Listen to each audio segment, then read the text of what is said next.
That's usually my go-to. So Flynn, Baker, Schlindring.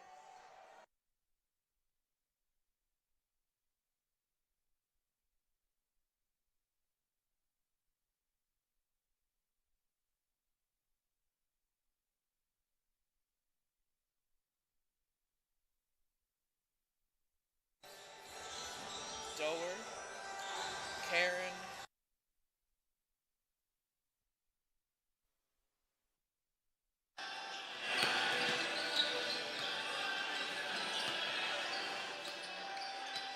Gotta now know the two bigs with hated last names. I like that.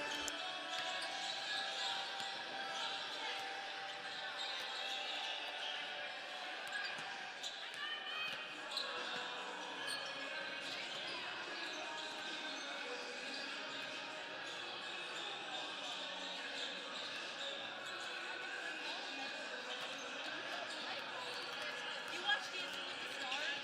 Yes. Oh my gosh, I thought there was a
Welcome to the top of the bleachers here at the Mac Zeal Gymnasium on the shores of Lake Ontario for Tuesday night hoops in the Zeal.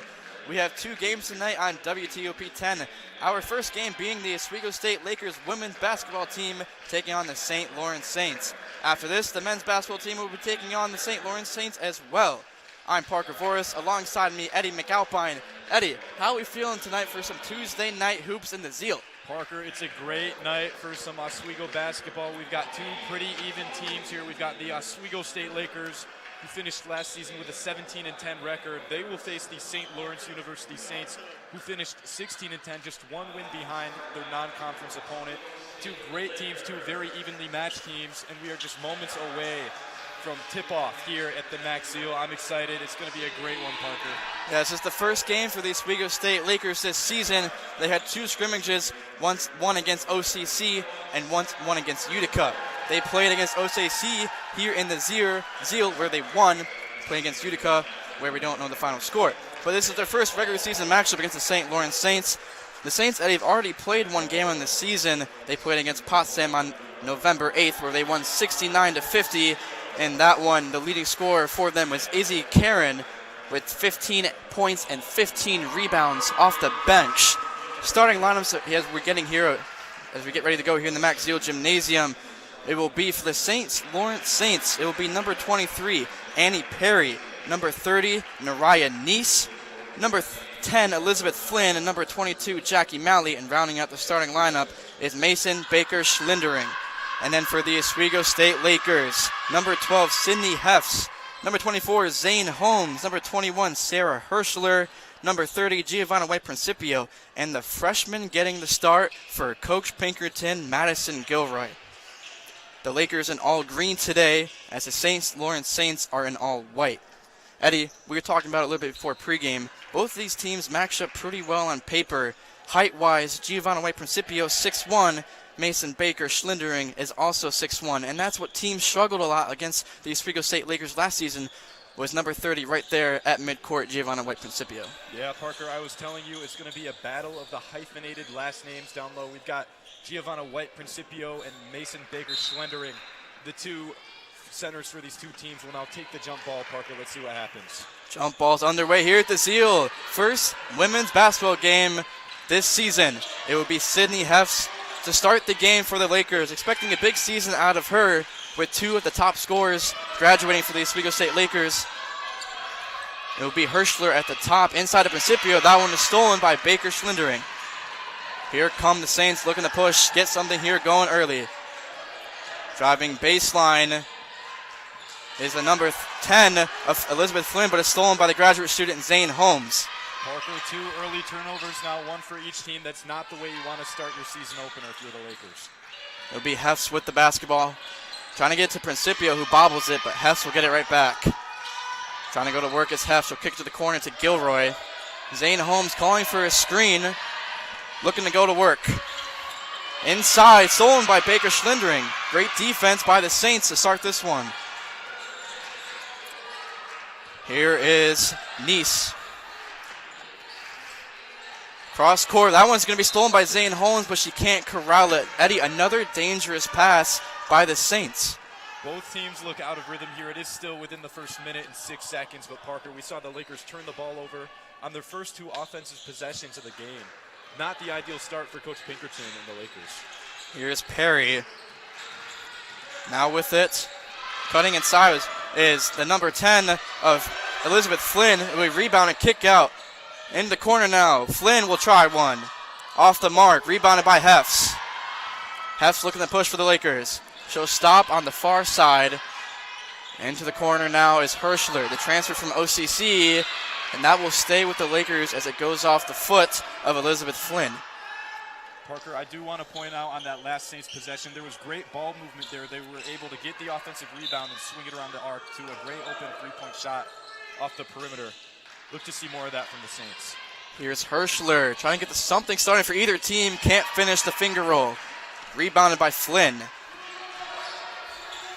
Push it up now to Malley. She'll try a three. That one's off the mark. Hirschler diving for it, but it will be last touched by the Lakers. It will stay with St. Lawrence. Eddie, we're 2 minutes into this one, still scoreless. We've seen great hustle by both sides, but neither team has been able to convert on a field goal. The Saints now have the baseline inbounds pass. We'll see if they can make something out of it, Parker. Saints are 0 for 3 to start here in the Zeal. Here's Flynn looking to go to work on Gilroy. Nice behind the back move, but she'll be stopped by Gilroy. Kick out to Nice. Here's a 3 by Malley. Excuse me, that's Perry shooting that one. That one's no good. Saints are 0 for 4 to start this one. Can't buy a bucket. Hefs will give it to Hirschler. Looking to go to work. She'll hand it off to Hefs. She'll take a deep 3, and that one is pure from Sydney Hefs. Looking to have a big season for this Oswego State Lakers team. Saints looking to respond. Start out this game 0 for 4. Here's Malley with it. Gets a good screen, and they're going to call a foul on Zane Holmes, who is battling with Baker Schlindering. 3-0 Lakers lead, and 7:28 to go here in the first quarter at the Zeal. The first game for the women's Oswego State Lakers team. Here's Flynn. Apologies, that is Nice with it. Nice looking to go to work on Hirschler. Now here's Flynn. Good crossover move. She'll try to get to the paint, but it's off the foot of number 33, Gilroy, and it'll be out of bounds. They can't save it. Another turnover for the Saints, Eddie. There's great defense by the Lakers there to force a turnover. She just had no outlet, had to throw the ball, get it off her hands, and that one just goes out of bounds, goes to the Lakers' possession. It'll be the Saints' third turnover of the game already. 3 minutes into this one. Sydney Hefs will give it to Principio.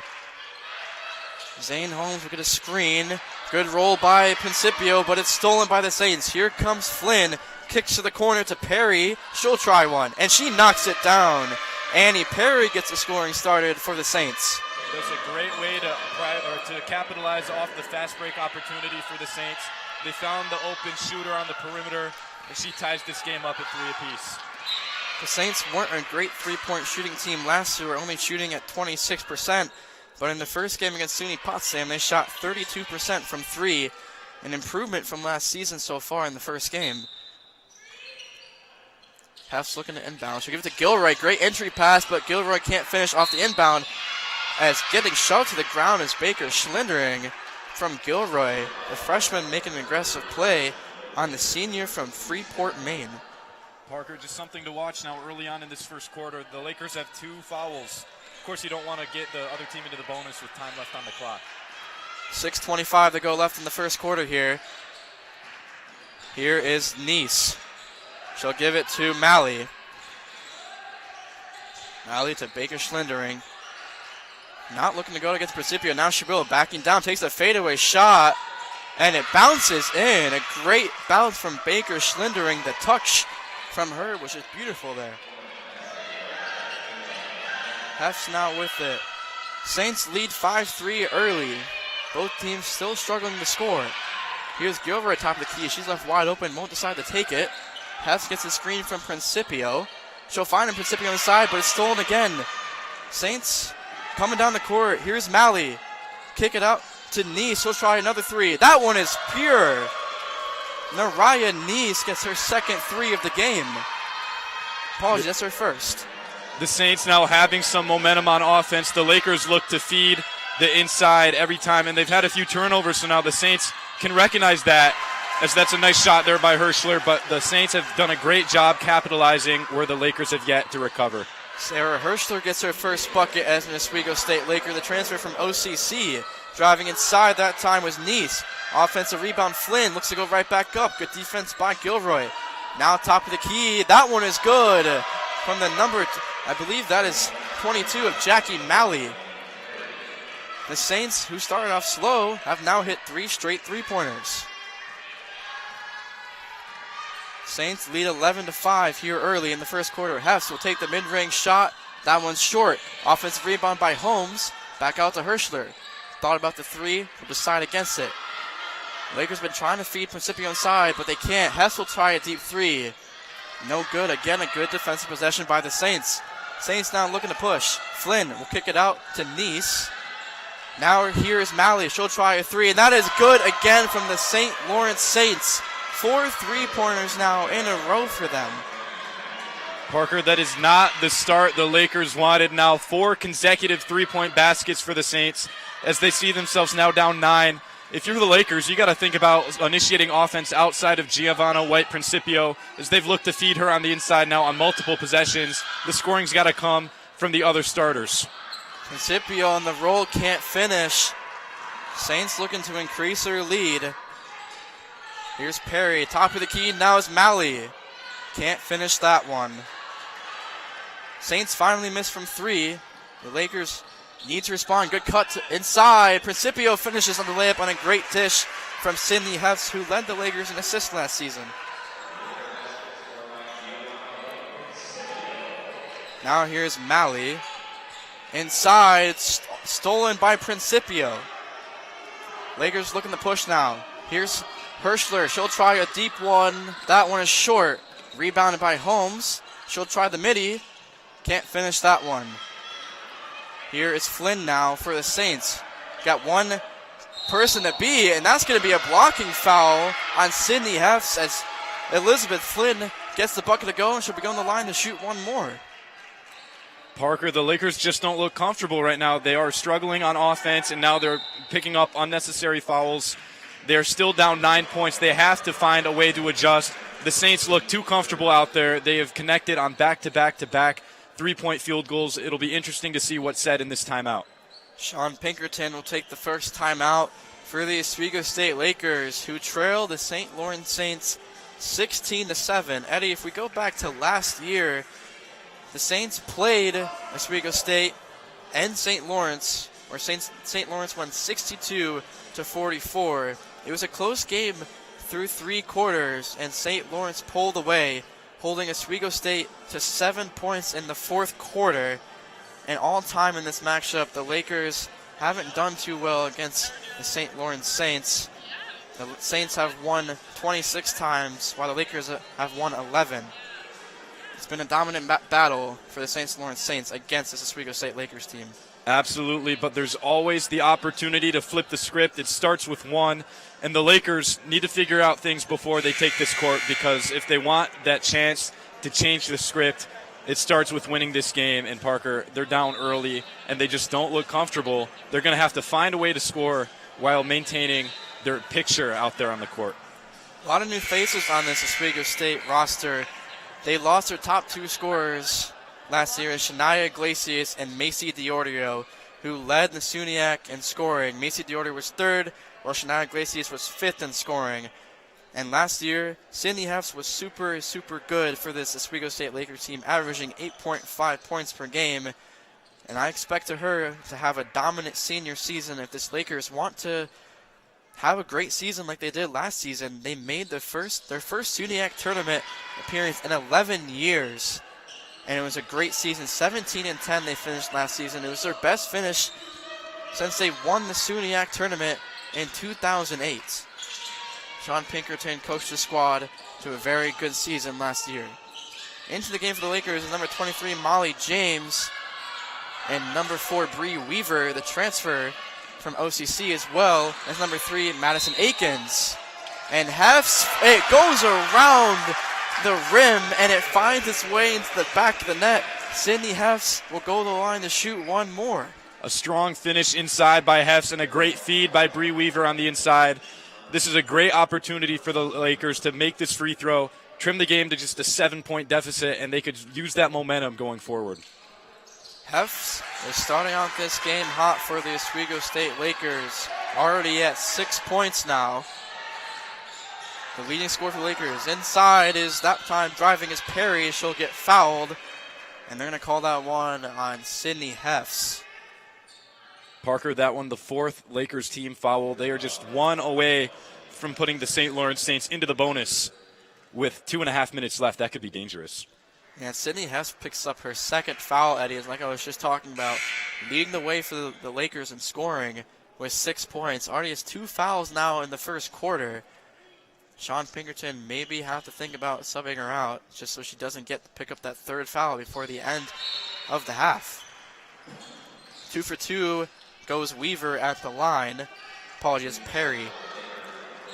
Saints lead by 9. That's Annie Perry's 8th point of the game, leading the way for the Saints. It'll be Weaver with it. Apologies, that's Juliet Huguet who subs into the game. Molly James now gets a screen from Principio. They try to feed her again. It's almost stolen. Corner now. Weaver wide open. She gets that one to fall. Bree Weaver gets her first bucket as an Oswego State Laker, the transfer from OCC. And Madison Gilroy, or Juliet Huguet, falls to the ground. She was holding her ankle for a bit. She's hopping up and down. She looks to be okay. Bit of a scary play for the freshman, seeing her first minutes under Sean Pinkerton. Inbound to Perry. Leading the way for the Saints. Here's Flynn now. Backing down Principio. She'll take a mid-range shot over Principio. That one's short. Good box out by Akins. And it'll be grabbed by Weaver. Weaver looking to push. She'll go all the way. Backing down. She'll kick it out to Molly James. Handoff to Akins. Akins stopped by the Lawrence Saints, but inside is Principio. Great dish from Molly James into Giovanna White Principio.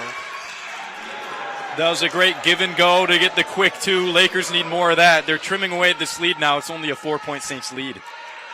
Saints led by 9 just a minute ago. Now only lead by 4. Top of the key. That one's blocked. Great defense by the Lakers. They look to push. It's Huguet inside to Weaver cutting baseline, but she can't handle the pass. And that will be a turnover for the Lakers, who could have cut the lead to 2.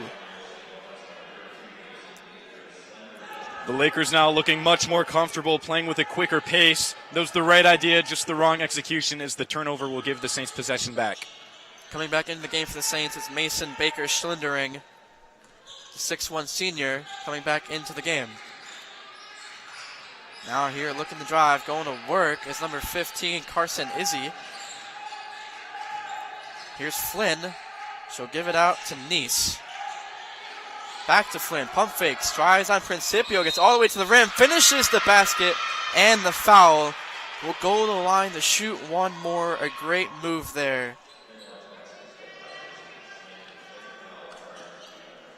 Parker, the Lakers just keep picking up unnecessary fouls. That's now 5 team fouls in the first quarter. Hoffs has 2. We'll have to see what adjustments they make in between these 2 quarters now, because they have to watch the foul trouble. Elizabeth Flynn had 15 points and 15 rebounds in her last game against SUNY Potsdam. And she's starting off this one hot as well, with 6 points now and already up to 4 rebounds. Looks to be something on the floor as the refs talk it over. The far side ref at the scorer's table. Looks to be good now. 48 seconds left in the first quarter. Or 4.8. So it's a shot. It was a game clock issue. Now it's 48.7.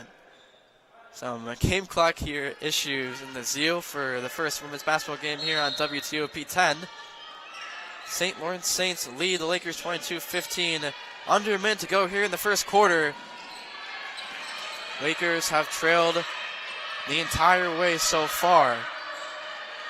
Here's Weaver heading off to Akins. Gets double teamed, almost stolen. Molly James, good spin move, gets all the way to the rim, but she can't finish. Fighting it is James with Carson, or Izzy Carson, and the possession error will go to the Saints. Unfortunate there for the Lakers not being able to score in that last possession. With that jump ball being called, that means the next one will be in favor of the Lakers. So it's great to get that one out of the way now. It could be useful later on. Good fight there by Molly James.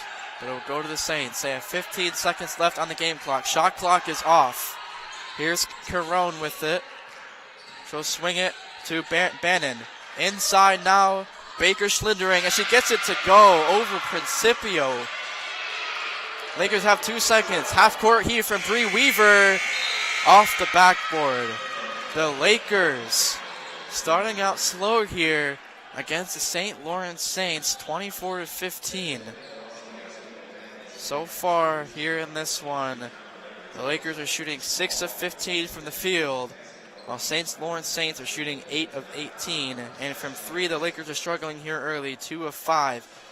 Eddie, if you're Sean Pinkerton in the huddle, what do you have to do to try to crawl back here in this one? You're not down by a lot. You still have a lot of time here left. Parker, there is still a lot of basketball to be played. That is just one of the 4 quarters. If the Lakers want to cut away at this lead, it starts beyond the arc. Sydney Hulse and Bree Weaver were the only 2 Lakers to convert from beyond the line. Hulse making a 3 as well as Weaver. Hulse leading the way with 6 points. So they are down 9 here in the first, but going into the second quarter, we'll have to see what other ways they can do to score this ball because there's a lot of work to be done. St. Lawrence defense is showing here early. Last season in the Liberty League Conference, they were first in points against, only allowing teams to score 57.1 points per game. And it's showing here early against the Oswego State Lakers team. They were also first in 3-point defense, only letting teams shoot 23% from 3, Eddie. So this St. Lawrence Saints team is very good on defense, and it's showing here. And as well, it showed last year, they held the Lakers to 42 points. Yeah, Parker, the Saints team, they've done a great job distributing the scoring as well. They have now 5 different players who have scored at least 3 points early on and through 1 quarter. It'll be interesting to see how they can continue that or if the Lakers have found a way to counter it. Lakers have had 5 turnovers here early, while the St. Lawrence Saints only have 3. The Saints last year allowed the least amount of turnovers in the Liberty League Conference, only allowing 13.6, while the Lakers were 5th in the SUNY, allowing 16.2 turnovers a game. Trying to clean up that this year is this new Lakers squad. They're handing off to Hef. She's been hot early. She'll go to the lane, but she can't finish. Offensive rebound, Principio, but she can't corral it. Great defense by Baker Schlindering, who is causing problems for the reigning co-player of the year in the SUNY. The drive by Flynn is no good. Here come the Lakers. Molly James with it. Inside the Principio, and they'll call a jump ball, and it will stay with the Lakers. The possession error hadn't been switched yet, but it will be Lakers basketball. See, Parker, that's what I was referencing earlier. That jump ball could not come at a better time. Although it looks like possession will flip. The Saints will get the ball back. After winning the previous jump ball, it's interesting to see what happened that determined that call. Yeah, the Saints won the last one. Now they win another one. Not too sure what the reason is there. Inside here is Nice. She'll kick it out to Bannon. Nice gets a screen and trying to work against Weaver. Good crossover move, but good poke in the back by Bree Weaver. A minute has almost passed here, and still nobody has scored in the second quarter of action. The Lakers trailing 24-15. Need to string some good offensive possessions and get some stops on defense. Inside is Bannon, but can't finish against over the 6'1 Principio, and it will go to the Oswego State Lakers. It'll be Molly James inbounding. Press here from St. Lawrence. They'll inbound it to Hess. St. Lawrence will back off a little bit. It'll be Cindy Heffs being guarded by Nice. Trying to get inside of Principio. It's been good defense and denial by Baker Schlindering so far here in this one, making it difficult for the guards trying to get it inside of Principio. Hand off to Molly James. Her floater high up in the air. Offensive rebound, though, by Principio. Looking to go right back up with it, but she can't finish. Again, Principio gets it. She goes up again, and she gets fouled by Baker Schlindering, and she'll go to the line to shoot 2 free throws. Great way to stay with it by Giovanna White Principio, grabbing 2 offensive rebounds and going back up to try and convert the field goal. She will now be rewarded at the free throw line with 2. Giovanna White Principio, number 30. The 6'1 senior from Waterloo, New York, was just incredible for the Oswego State Lakers last season. She averaged a double-double with 12 points and 12 rebounds. She was the co-SUNY Player of the Year and had a stretch of averaging 24.8 points a game and 14.3 rebounds in 4 games in a row. She is very dominant for this Oswego State Lakers team. But the Saints on the other end, that's Baker Schlindering, apologies, that's Elizabeth Flynn, who had 15 points against Potsdam, and this one already has 8. Saints are up by 10 now against the Oswego State Lakers. Inside to Principio, corner Hefts. She'll try a tray, short. Rebounded by the Lakers. That one is handed by number 2 of Delaney Wiley, a junior transfer from Jefferson Community College. Parker, that's very similar to what we just saw from White Principio. Don't give up on the play. You crash the boards. You stay with it down low. Another offensive rebound for the Lakers and another free throw opportunity, as they have now an opportunity to trim away at this deficit. They are down 10 points, but it starts with these two right here. Delaney Wiley at the line, the junior from Jefferson Community College, 5'10 guard from Cape Vincent, New York. Averaged 12.7 points, 3.8 rebounds, and 3.1 assists at Jefferson CC last season. Started all 32 games for Jefferson Community College, as she goes 2 for 2 at the free throw line. Like you were talking about, Eddie, the Lakers, they've started off well with offensive rebounding. They led the SUNY in rebounds with 42 a game, and that was all due to Giovanna White Principio, who averaged 12 a game. Here is the Saints now, looking to continue their hot start. Here's Flynn. Has had the hot hand early, looking to go to work on Principio. Great block by Principio, who led the SUNY in blocks with 2.1 a game. White Principio getting it done on both ends. Now we've seen her down low on the offensive side, now picking up a block on the defensive side. She's making sure that her presence is known here for the Lakers in a second consecutive season. Nice trying to get one that to fall, but good defense by Jasmine Lewis, who entered the game for the Lakers. Here's Lewis now. She'll go to Wiley at the free throw line. She'll take the free throw line jumper, and that one is way short by Delana Wiley. The Lakers, they got a great stop there in defense. They just couldn't capitalize on the offensive end. Saints now with it. It'll be Perry with the basketball, being guarded by Hefts. Swinging over the knees. Goes to work, gets a good first step. Tries to get it down low to Baker Schlindering. Again, good defense by the Lakers, now causing some turnovers of their own. Still, the Lakers can't handle the basketball here early, as they have 7 turnovers already in this through 4 minutes of the second quarter. Zane Holmes will pull up for the midi. That one is good from the graduate student who is injured all of last season, finally back here for this Lakers squad. Inside now is Perry. Can't get that one to finish. Lakers looking to string some offensive possessions here. Only down by 6 now. Hess will kick it to Zane Holmes. She'll try a 3. That one's short. Rebounded by Principio. Looks to go right back up. She can't. Gets another rebound. Goes up again. And she gets fouled by Baker Schlindering.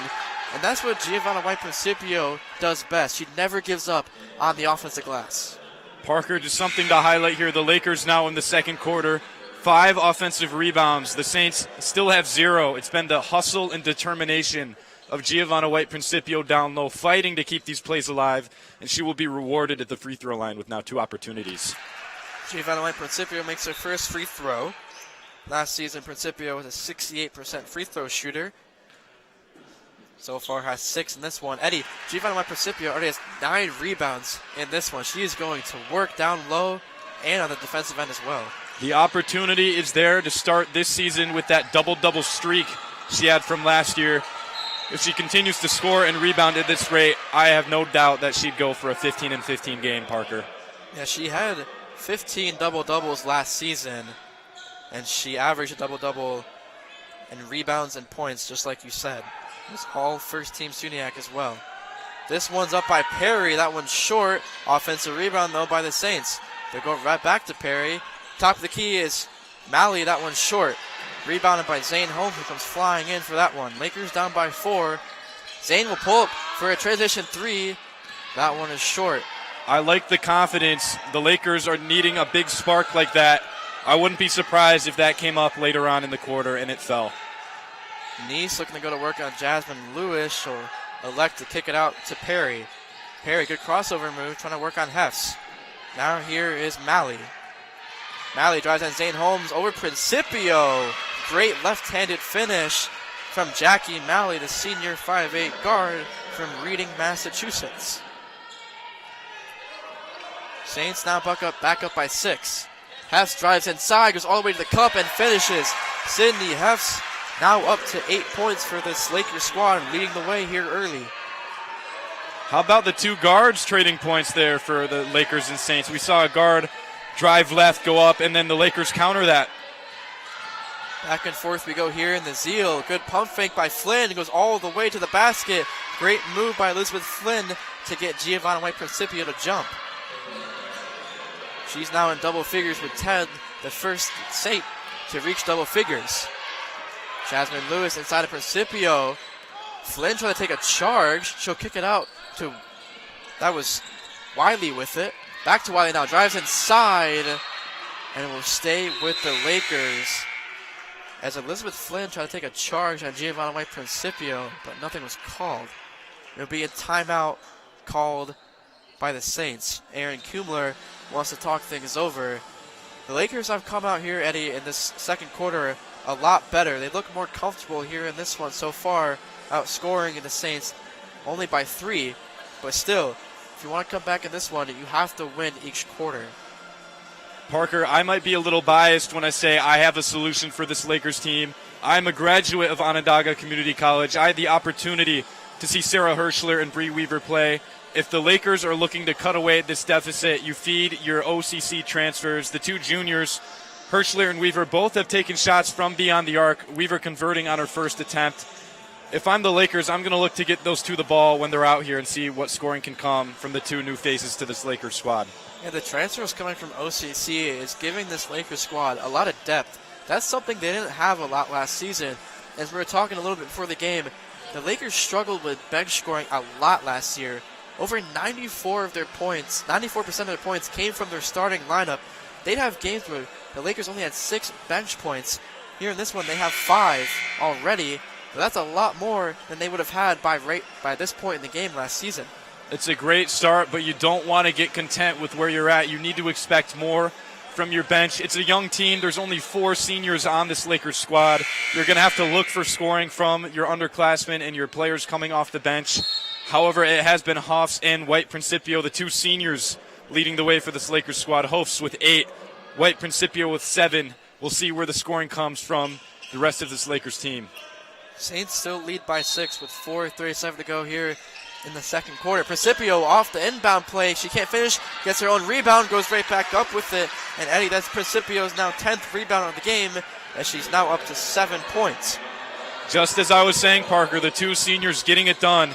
It was Hoffs feeding White-Principio inside to give them the quick 2.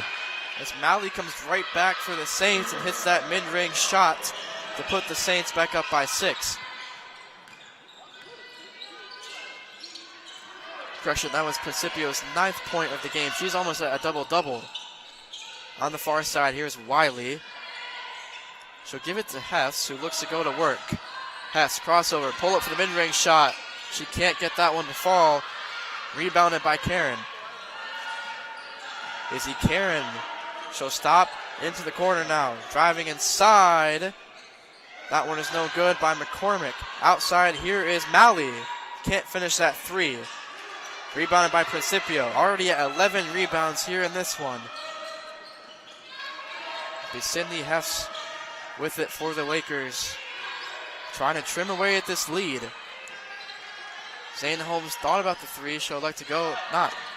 Jasmine Lewis goes to the cup, and she gets a nice finger roll layup to go on the other side of the basket. Great cut inside there, and she finished it off with a reverse layup under the basket. The Lakers are now back within 4, Parker, and they look to be a lot more reserved with the ball. The Saints are just kind of looking for every pass they could get. Lakers down by 4. Malley will pump fake. She'll kick it to Flynn. She'll try a 3-pointer. That one is short. Try to get saved by the Saints. Almost went off Hess. It would have been out of bounds, but she gets it instead. Hess will give it up to Wiley. Cross-court Holmes. She's open for 3. Can she hit it? She cannot. Rebounded by Karen. She'll kick it up to Malley. Malley will pick up her dribble and go cross-court to Bannon. Trying to go to work here. She'll give it off to Cannon. She drives inside, kicks it out to Van Dyke. She can't get that 3 to fall. Saints have had a couple offensive possessions now scoreless, allowing the Lakers to climb back here in this one. Lakers could make it a one-possession game before half. 2 minutes to go here in the second quarter. The Lakers' home opener. Zane Holmes can't corral it. It's stolen by the Saints. Karen, one-on-one. Good hustle by Hess. And that's going to cause Izzy Karen to travel. Great hustle by Cindy Hess to get back in transition. You love to see that from your senior leader, running all the way back down the court to stop the fast break layup and committing the travel. Lakers will now get the ball back with a chance to make it a one-score game, and some new faces will now check in for the Oswego Lakers. It's number 44, Juliet Huguet, coming into the game, and number 10, Jenna Russo. Bree Weaver also into the game for the Lakers. Russo trying to get inside of Principio. Again, it's stolen. That's happened a couple times here today. It was a forced feed from the Lakers. They need to generate offense outside of their dominant scorer, Giovanna White Principio. Karen gets a screen. She'll try a deep three. Tries to go off the bank with that one. It's no good. Rebounded by Huguet. She'll give it over to Russo. Back to Huguet. It's a screen from Principio. Trying to fear down low. Cross court to Weaver. Good kick in the corner for Weaver. That's one short. Rebounded by Russo. Good pass inside to Huguet. She'll kick it out to Weaver. Swing it at the Lakers, but Delaney Wiley can't corral it. It was great ball movement there, Eddie, but just an unfortunate turnover for the Oswego State Lakers. Looked to be some miscommunication there as well. The Lakers have no problem making that extra pass if it results in a better open shot. But just some miscommunication there by Weaver as she throws that one down the court. Now it's the Lakers' 10th turnover here in the first half of action. Lakers having trouble taking care of the ball early in this one. Here's Flynn. Going to work on Principio. Gets all the way to the rim, and they're going to call a blocking foul on Delana Wiley as she was in the restricted area. So that will be a blocking foul every time. Parker, as Flynn now goes to the free throw line, I have the opportunity to point out in a close game like this, free throws mean everything. The Lakers have converted 6 of their 7 free throws, but the Saints are still 4 for 4, now 5 for 5 as Flynn connects on the first. In a close game like this, now a 5-point lead, every free throw matters as it could come down to it down the line. Absolutely right, Eddie. Free throws are a big part of basketball, especially as the game gets closer. You need to make your free throws as well as early in the game too. Huguet will drive inside, but she'll get fouled on the way up, they'll say. It will be on the floor. It will still be Lakers basketball as they inbound it. And that foul will go on number 23 of Annie Perry. That will be her first foul. Inbounding for the Lakers will be Juliet Huguet. Trying to find somebody. She does, but again, miscommunication, but the Lakers will still have it. It'll be Russo with it. Picks up her dribble. She'll go over to Wiley. Good defense. Principio wide open inside. That can't happen between the St. Lawrence Saints. Principio all alone down in the paint. That is how you initiate offense. They found the open Laker converting for 2, but the Saints were able to respond right back. It's Stevie Bannon getting the follow for the Saints. Still up by 6 now. 20 seconds left on the game clock here in the second quarter. Shot clock is off. It would be Huguet over to Bree Weaver. 10 seconds now. Good defense from the Saints. Almost turnover. Outside to Bree Weaver. She'll drive. It goes off her foot. And it'll be another turnover for the Oswego State Lakers. That's now their 11th with 3.8 to go in the second quarter. Saints are going to have to go cross court here if they want to make something happen. Here's Neese. Half court shot is short for Nariah Neese. The Saints at one point were up by 10, Eddie, but the Lakers cut it within 6 here at the end of the first half. Yeah, Parker, just something to observe now as we go into halftime. The Lakers now up to 7 bench points, but you can't be happy with that. You have to capitalize on your fresh feet coming into the game. They also have 3 blocks to the Saints 0, so their defense has been a X factor for them in this one as they still find themselves down. However, it's been the St. Lawrence Saints 7 steals to the Lakers just 2. They've been able to stop the Lakers well on defense and convert that into fast break points as they have 9 to the Lakers 2. It'll be interesting to see what adjustments are made by both teams as they now have 15 minutes to figure out how the second half will go. Yeah, the St. Lawrence Saints did not turn the ball over very much all last season. 13.6 turnovers as a team last year, like we said earlier in this one. And so far in that first quarter, both teams, they shot pretty well from the field, 44% for St. Lawrence and 40% for the Lakers. But in the second quarter, Eddie, both the teams struggled. 5 of 19 for the St. Lawrence Saints, 5 of 17 for the Oswego State Lakers. So both teams are struggling in that second quarter. Coming out here in halftime, what has to be the story for both of these teams? Parker, like we were mentioning before the game, these are two very evenly matched teams, and the stats are showing for that now as it comes down to even the field goal percentages. They're just under 3% apart from each other through 2 quarters of play. At the end of the day, there's going to be one team that wins this game, and it will be the more dominant team. We will have to see who that team will be as we have 2 quarters left of play, as we are now in halftime. The Lakers will need to respond. Both teams, however, from beyond the arc have struggled. It is 4 from 15 for the Saints and only 2 of 10 for the Lakers. I predict that 3-point scoring will be a big part of the second half of play here, Parker. Yeah, Eddie, in that second quarter, both teams, the Saints shot 0 of 6 from 3, and the Lakers shot 0 of 5. So neither team made a three-pointer in that second quarter. It'll be interesting to see as this one continues between the St. Lawrence Saints and the Oswego State Lakers. Here on WTOP 10, we'll be back in 13 for the second half action here in the Zeal.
Welcome back to the Max Zio Gymnasium at the top of the bleachers.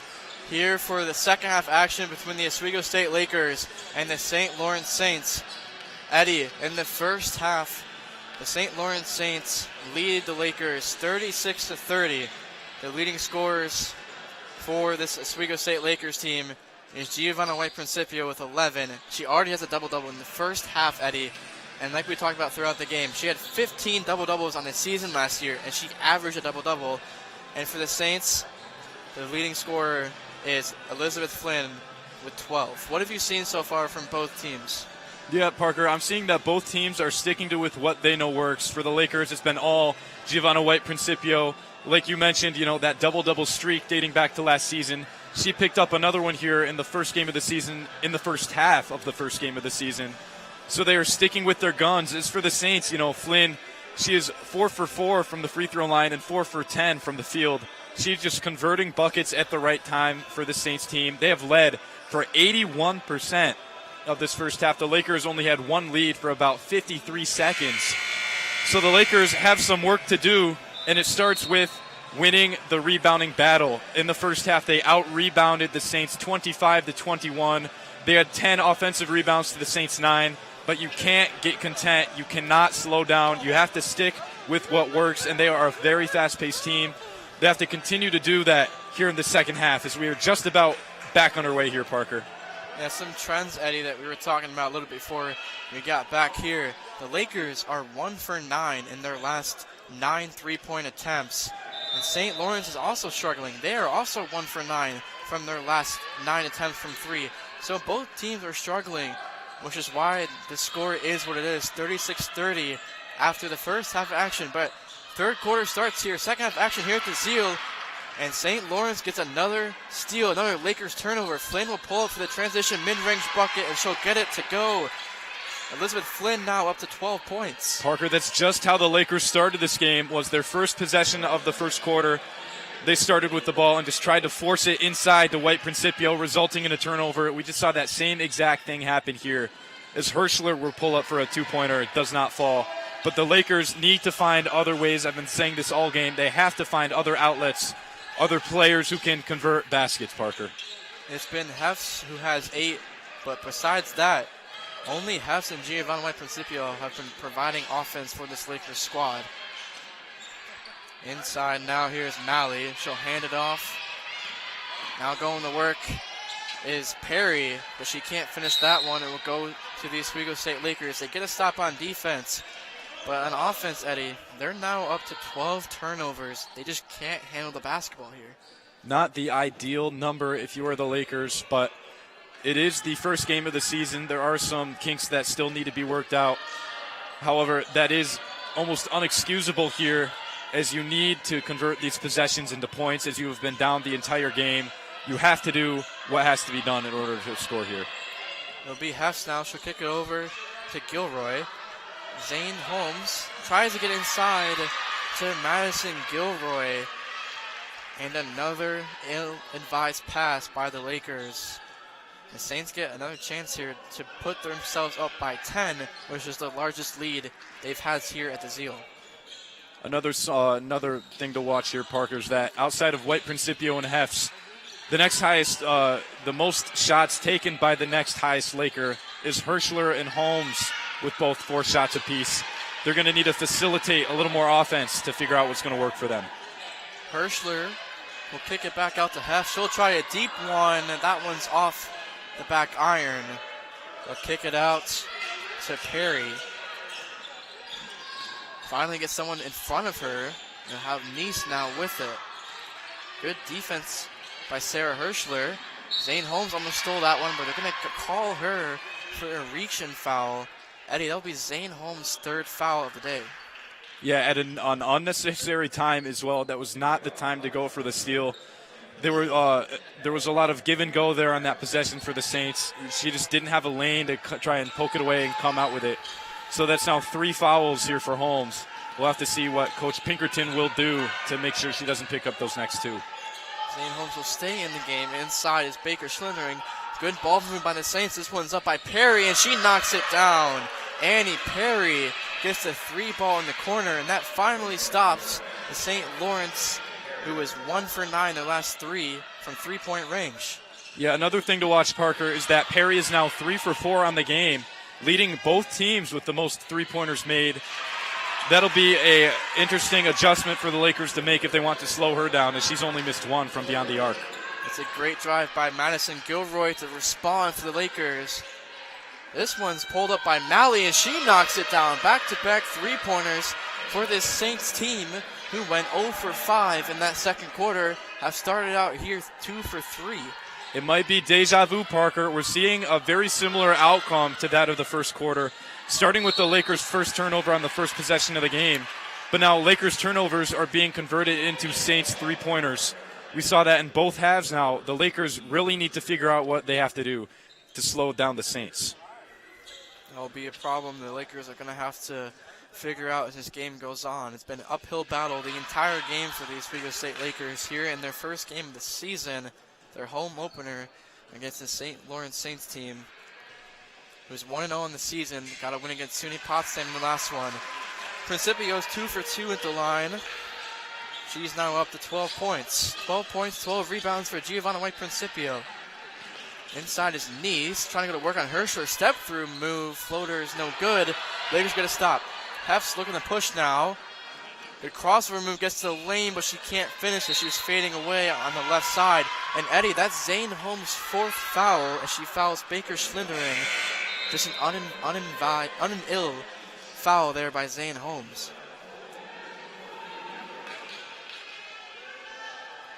Zane Holmes is frustrated as she goes to the bench, holding both of her hands on the back of her head. Picks up the foul, trying to go for the offensive rebound. Handoff now to Malley. Give and go, the Saints have been doing that here, and it's been working. Malley now. Good poke there by Weaver, who checks in for Zane Holmes, who has 4 fouls. Inbound to Perry, almost lost it. She'll take another 3, but that one's going to be short. Try to save it was Flynn, but they can't. Lakers have numbers here. Hef's 3-on-2. Principio, great ball movement by the Lakers. That is perfect transition execution by the Oswego State Lakers. That is how you capitalize on a fast break. The Lakers doing a great job, now picking up a charge on the defensive end, now getting the ball back. It's a great offensive and defensive possession by this Lakers team. They need to cut away at this lead that they've been down all game, and it starts with doing the fundamentals right. The Lakers will take back over here. Madison Gilroy will pick up the charge. It will be a foul on Flynn. Another big thing to watch here, Parker. This is the first time we're seeing Bree Weaver and Sarah Hirschler on the court together. The two have 2 years of chemistry from Onondaga Community College. It'll be interesting to see how they can capitalize off 2 years of experience playing with each other. Bree Weaver almost stole it. Double team in the corner. Hirschler and Weaver together, just like he was talking about Eddie. But the Saints get out of it. Here's Flynn now. She'll pull up over Principio. She can't get the finish, though. Rebounded by Weaver. She'll go all the way to the basket. No in front of her, but it's poked behind by Annie Perry. Substitutions for St. Lawrence. It will be number 12, Hannah Van Dyke, entering the game. The 5'10 senior from Southwick, Massachusetts. Inbound, Lakers trying to get it into somebody. They'll give him the heft, and that's stolen. Another turnover for the Lakers. They've got to cut back on these mistakes, Parker, with about half the quarter left and an 8-point deficit. They need to start cutting back on these turnovers now if they want to really trim away at this lead. Flynn will give it back out to Nice. Almost stolen. They're going to say it was last touched by the Lakers. And Sean Pinkerton is going to call timeout, wants to talk things over. It's a full timeout called. And Eddie, the Lakers have started off this quarter slow in this third period of action. They are 2 of 6 from the field, 0 of 2 from three-point range. And the turnovers are still the story of this game for the Lakers. 3 turnovers in this third quarter. But overall, Eddie, they have 14. Yeah, Parker, this timeout could not have come at a better time for the Lakers. I think it starts with the unnecessary fouls and the uncharacteristic turnovers. Unfortunately, leading the way for the Lakers is Holmes with 4 personal fouls and 5 turnovers. You have got to cut those back as the season goes on. If you want to make another SUNYAC run, it starts with doing the fundamentals right. You found yourself down for the majority of this game, only leading for about a minute or so throughout early on in the first quarter. And they just haven't looked like they've clicked on offense yet. The defense has been there, holding the St. Lawrence Saints to only 44 points through 2.5 quarters of play. But the offense has been lackluster, and it starts with getting comfortable, being uncomfortable. Find other people who can score outside of Huffs and White Principio, because the Saints know it's coming. It's predictable, and it's repetitive. The Lakers need to adjust now coming out of this timeout, because there's some work to be done now. Lakers, like you said, Eddie, they're scoring mostly coming from Giovanni White Principio and Hefts. And for the Saints, it's been Flynn leading the way. The Saints have 3 players in double figures, that being Flynn, Malley, and Perry. As that one's off by Baker Schlindering. Lakers going to stop on defense. Hefts will push up to Weaver. Back to Hefts now. 4:30 to go here. The Saints lead 44-36. Kick in the corner to Hirschler, drives baseline, goes up.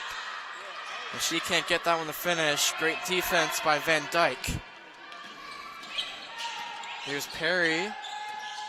Flynn now with it, looking to go to work on Gilroy, but good defense.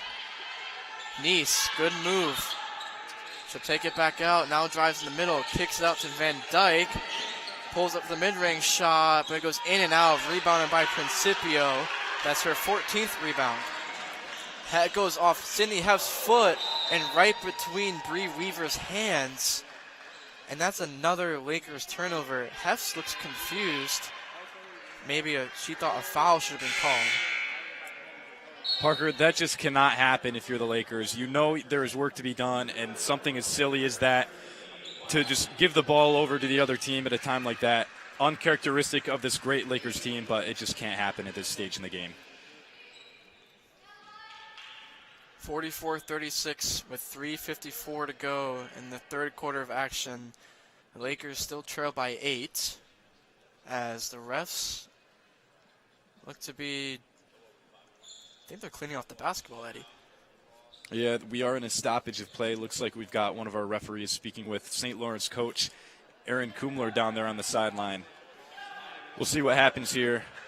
Yeah, the ref now coming on the baseline is cleaning off the basketball. Maybe some sweat or water got on the basketball, but resume play here with 3:52 to go in the third quarter. I don't know, Parker. Maybe there was some snow on that basketball, right? Unfortunately, it started snowing the other day here in Oswego. I'm not a fan of the snow. Me neither. And the wind.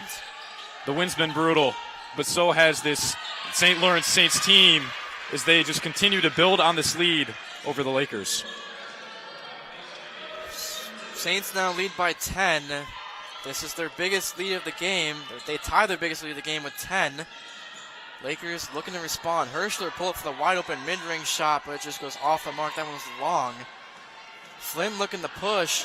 Has 2 Oswego defenders in front of her, but it doesn't matter. Elizabeth Flynn gets all the way to the cup, and she continues her hot start to the season. She had 15 in her last game against Potsdam, has 16 now, so a season high for Elizabeth Flynn. Yeah, converting with contact on the drive. Just a great athletic finish there by Flynn, extending this to the 12-point lead, the biggest lead of the game for the Saints. Hirschler looking to respond. Great finish by Sarah Hirschler. That's her 4th point of the game. Flynn looking to respond. That one's long. Rebounded by Van Dyke, who rips it away from Bree Weaver. And they're going to call a jump ball, which will go to St. Lawrence. Looks like they called a foul there on Bree Weaver, Parker. I thought it was a jump ball too, but I just saw the ref give the hand motion for a grab. It will be a foul for the Lakers. It will be the first on Bree Weaver. Inbounded to Neese. She'll give it to Malley, who'll try a 3, but that one's off the mark. Here comes Bree Weaver now. Kicks out to Herschler, but another turnover for the Lakers. Good defense by Van Dyke to read the pass. Transition 3 for Nice is short, but they're going to call a foul down low on Delana Wiley. Got a little bit too physical with Jackie Malley on the defensive rebound. Parker, at this point in the game, we can tell the Saints are comfortable shooting threes. They're shooting just about 29% as a team, to the Lakers just 16.7%. So if the Lakers really need to get work done, it starts beyond the arc, and they have to start converting from beyond. Here's Weaver Perry at the top of the key. Trying to go to work on Hefts. Good defense by Sydney Hefts. She gets the steal. Hefts in transition, goes all the way to the cup, but she can't finish the transition layup. And it's rebounded by Sarah Herschler. And they're going to call that she stepped out of bounds. And it will go right back to the Saints. This Saints bench is loud, Eddie. That just can't happen, Parker. I mean, you have to be aware of the boundaries. A little miscommunication down there between Hefts and Herschler as they both were fighting for the ball between each other, that resulting in Herschler stepping out of bounds. Some of the fans making their frustration known here at the Max Zeal as the Lakers trail by 10 with 1:34 to go. Inside, good finish by Jackie Malley. The largest lead of the game now for St. Lawrence, 12. Malley now up to 12 points. The Lakers are 1 for their last 5 from the field, 1 of 11 from 3 in their last 11 tries. Bree Weaver trying to change that, but she can't get that one to fall. Rebounded by Flynn. She'll kick it back to Perry. Now Malley with it. Looking to go to work on Wiley. She'll kick it to the corner. Looking to go to work is Bannon. She'll drive inside but can't get the finish. Rebounded by Principio. Her 15th rebound now. Pass to Wiley. Wiley tried transition 3. Again, another miss for the Lakers. And that will go off Sarah Herschler's foot as she slams the floor in frustration. Eddie, the Lakers look frustrated out there. Yeah, Parker, and understandably so. They have just struggled executing at what they are trying to accomplish. Even before that rebound, Giovanna White-Principio was relatively, she's out there, but it was a while since we've said her name. They're scoreless in their last 7 attempts from the field, and they have yet to make a three-pointer in this half. They're 1 for 13 now out of their last 14 attempts. They have to figure out something, or else this game will fall out of hand. And now with the largest lead of the game at 12 points, it's 50-38 here in the Zeal. They might be running out of time as the third quarter's about to close out. Lakers lead or trail by 12, and they're going to get an offensive foul on Hannah Van Dyke on Bree Weaver. That would be Dyke's first foul of the game. All it takes is a spark. They have the opportunity to close it back within single digits here heading into the fourth quarter. Who will get it done for the Lakers? Will it be Principio or Hefts or one of the newcomers and Herschler and Weaver from OCC? 8 seconds on the game clock. Shot clock is off. Hefts looking to go to work. She'll go over to Wiley. Pump fake. She'll have to take a 3. Great block by Hannah Van Dyke to end the quarter. She almost made the half-court shot as well as it goes off the backboard and it rolls off the front of the rim. What a great stop there by the St. Lawrence Saints to end that quarter, Eddie. Absolutely. That is how you end the quarter. If you're up 12 points, you just are relentless. You never give up on the play. Even with time expiring, that was Jenna Malley just staying with it, picking up the block, and getting a shot off from half court before the quarter closed. Parker, if you're the St. Lawrence Saints, you're up 12 points. You've got to be feeling confident, and you've got to ride that wave of momentum. The Lakers, there's some work to be done. I've been saying it all day. There's a lot of basketball to be played. We're in the final 10 minutes now. They're down 12 points. If there's a time to accomplish your scoring outside of Giovanna White-Principio, now is the time. The Lakers only scored 8 points in that third quarter, while St. Lawrence had 14, outscoring the Lakers by 6 in that quarter. Something the Lakers have struggled with in the past, Eddie, is the fourth quarter. Once fourth quarter time reaches, the Lakers will have these big leads, and they let the team come back into the game. In this case, however, they trail, and they haven't been a good fourth quarter team in the past, but something's going to have to change here. Maybe this season they'll pick it up. But like you're saying, it's only been Principio and Cindy Hefts who have been leading the way for this Oswego State Lakers team. Only one player in double figures, that being Giovanni Principio. And for the St. Lawrence Saints, they have 3 players: Elizabeth Flynn, Jackie Malley, and Annie Perry. It's going to be someone stepping up for the Lakers.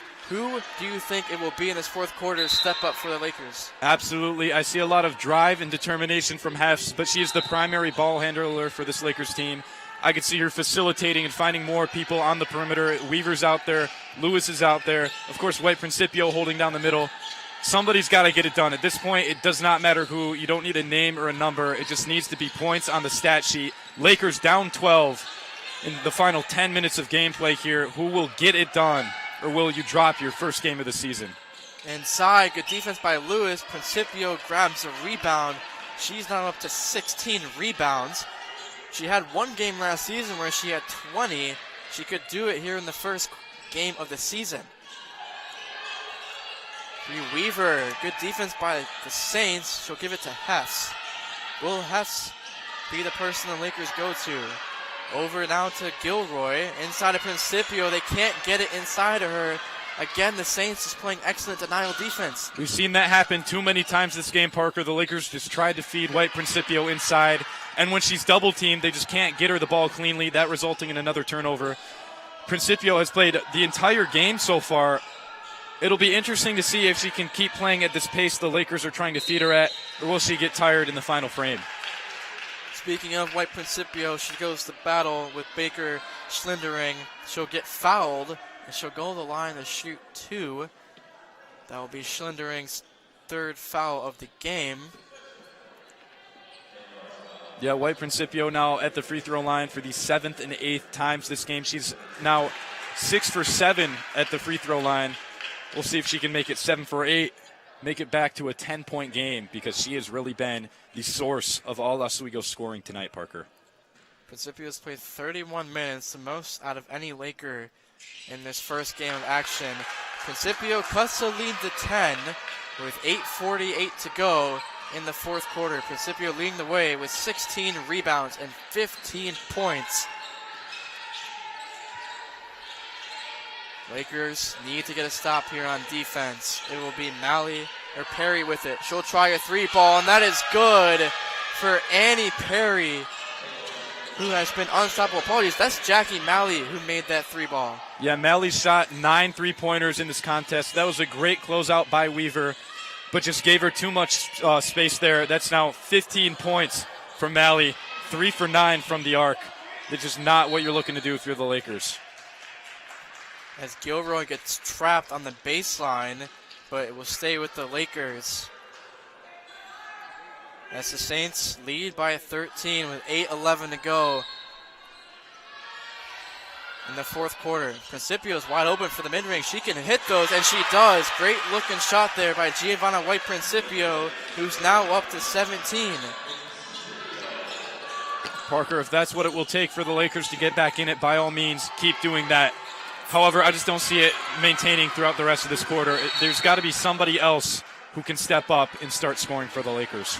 Great effort there by Jasmine Lewis to transfer from Finger Lakes Community College. Dives on the floor and gets the steal for the Lakers. Sean Pinkerton came over to call timeout to make sure the Lakers had possession of the basketball. So after the timeout, the Lakers will have the basketball down by 11, Eddie, with 7:51 to go. So far here in the fourth quarter, it's been Principio. She's had the last 4 for the Lakers, and she's 3 of 4 from her last 4 shots from the field. Maybe it'll be the reigning co-SUNY Player of the Year for the Lakers to come back here in this one. Yeah, Parker, I'd love to see it. I mean, looking at the box score here, she's got numbers in every category. 17 points, 16 rebounds, 2 assists, a steal, 2 blocks, and she's played the entire game. She has just not looked tired out there, and the Lakers are needing their reliable scorer to keep them in it. She has no problem doing that now, scoring multiple times here in the final frame. It's been all Giovanna White Principio for the Lakers, but the 3-point shooting from the St. Lawrence Saints team has showed they've just been too dominant from beyond the arc. 30% as a team through 3 quarters of play. that is much better than their percentage from last year, and they have kept at a great pace through the shooting of Malley and Perry, the two combining for 6 3-pointers. Nice adding another one. It's just a dominant showing for the St. Lawrence Saints in their second game of the season. The kids out of the Liberty League coming here to the Zeal and holding the Lakers now up 11 points in the final quarter. The Lakers only scored 41 points last season against the St. Lawrence team. So far here in this one, the Lakers have 42, but look to try to come back and steal this win away from the St. Lawrence Saints. It's been Flynn and Malley and Perry leading the way for the Saints, and it feels like anytime the Lakers get back here in this one, it's Malley or Perry who just knocks down a three and crushes the Lakers' spirits. Those 3-pointers coming at just awful timing for the Lakers. As soon as there's a bit of momentum in their favor, the Saints just hit another one from the 3-point line. Lakers now in the final 7.5 minutes will have to find a way to cut back at this double-digit lead, or else they will drop their season opener here in the Zeal. Madison Gilroy tried to get inside of Principio, but it was stolen. Another turn for the Lakers. Good move there by Izzy Karen, apologies. She gets another bucket for the St. Lawrence team. Now 55-42 to score with 7:10 to go. Pass will hand it off to Weaver. Here's Lewis. She gets a lane, goes to the rim, but she's short on the finish. Saints have numbers. Flynn will kick it out. Malley now with it, guarded by Gilroy. They'll give it to Weaver at the top. Now here's Malley, back to Weaver. Trying to get inside to Baker. Kick it out to Flynn. Good defense by the Lakers. 5 in the shot clock. Good poke from Bree Weaver. Got to put a shot up for the Saints. They do. Good defense by the Lakers, and they get the offense. They get the defensive rebound. Great defensive showing there by Oswego. They just held the Saints to a final second shot that they just had to force. It was a great look, but it was absolutely a stop that they needed late here in this game. Lakers need to string some offense possessions together. Lewis finds herself wide open in the corner, but she can't hit it. The Lakers continue to struggle from 3, 2 of 16 now. Good transition here by the Saints. Good defense by Lewis, who just rips it right away from Elizabeth Flynn. The Lakers haven't been playing, they've been playing good defense, just haven't been able to score on the offensive end, and that's because why? Good defense by the Saints. Baker Schlindering getting the block in Principio. Flynn on the other end can't finish, but a rebound by Izzy Karen. It will stay. It'll be a foul, actually. It'll be going to Oswego. Yeah, it looked like an over-the-back foul there or something along the lines. It'll go back to the Lakers. But regardless, the Saints had a fast break opportunity that they didn't capitalize on. The Lakers now need to find a way to respond because the Saints are getting sloppy here in the final minutes. Eddie, the Lakers are 1 for 15 from their last 15 3-point attempts. They have been struggling this entire game. Zane Holmes almost gets it to go from 3. Now they're 1 for 16 from their last 3-point tries. Malley looks to respond. She can't get that one to fall. Rebounded by Hefts. Lakers got to go quick if they want to come back. Hefts will pull up for the mid-range transition basket, but it can't fall. Fighting with Principio was Jackie Malley, but it will stay with the Lakers. The Lakers have been scoreless for the last 3 minutes, Eddie. Parker, they just seem out of sync. It's late. It's the first game of the season. They have had plenty of excuses, but at the end of the day, it's been the turnovers, it's been the unnecessary fouls, and it's been the inconsistency outside of White Principio. This Lakers team has some work to do heading into the rest of the season because this is not a squad that will make a SUNY run similar to last year. Principio gets fouled on the way up. Elizabeth Flynn thinks that she had her hands straight up, but it'll be a foul on Flynn. That'll be her 3rd foul of the game as the Lakers call timeout to talk things over as we're now under the 5-minute mark here in the 4th quarter, Eddie. The Lakers have struggled, now going scoreless for the last 3 minutes and 17 seconds. They are 1 for 10 from the last 10 shots from the field. And like I mentioned, 1 for 16 from their last 16 three-point attempts. Yeah, Parker, that just can't happen. If you're Coach Pinkerton, right now you're talking to your team, you're frustrated, you're upset, you wanted a great showing in your season opener, and that just has not been the case today. Outside of White Principio, it just has been inconsistent shooting from the rest of this Lakers squad. The defense has been there. The defense is not the issue. It's generating offense. We've seen Host bring the ball up, the primary ball handler. But outside of her, with her 8 points, it's been Hirschler and Gilroy with 4 apiece, and then just a two-pointer, three-pointer here and there. The Lakers have yet to find a solidified second and third option on offense. Outside of White Principio, there's still some question marks on the box score. They need to figure out a way to rebound off of this poor showing and bounce back as they have a whole season ahead of them. St. Lawrence has also been scoreless for the last 3 minutes, Eddie, and they're 1 for 8 from the last 8 three-pointer attempts. So the Lakers have had chances to come back in this game. They just can't capitalize on the mistakes that St. Lawrence is making. But give credit to St. Lawrence. They've played great defense this entire game, only allowing the Lakers to shoot 29% from the field and 11% from three. Absolutely. Luckily for the Lakers, White Principio has been consistent from the line. She's made 8 of her 9 attempts. This one her 10th. But they've just not capitalized on the Saints' sloppy play here in the fourth quarter. They have not looked great either. But at the end of the day, it's the team who scores more points that wins the game, right? And we've seen the St. Lawrence Saints score more points here tonight. Unless the Lakers can really respond in the last 4.5 minutes, then they've got themselves a win. It's been a defensive battle, a gritty battle for the first game of the season in the zeal for the Lakers. Trailing by 11 with 4:28 to go. Kick out to Perry. That three is off by Elizabeth Flynn, and they're going to call a violation. 4:20 to go. Another miss from St. Lawrence. The Lakers need to start capitalizing on offense here with only 4:20 to go. There is time on the clock, and there are points to be scored. If you are the Lakers, every basket matters. You've got to find ways to score. You feed White Principio on the inside. You get open on the perimeter, and you take the open shot. Now's not the time to experiment. Now's the time to stick with your guns and go with what works. Principio on the baseline going to work. Up and under move is good.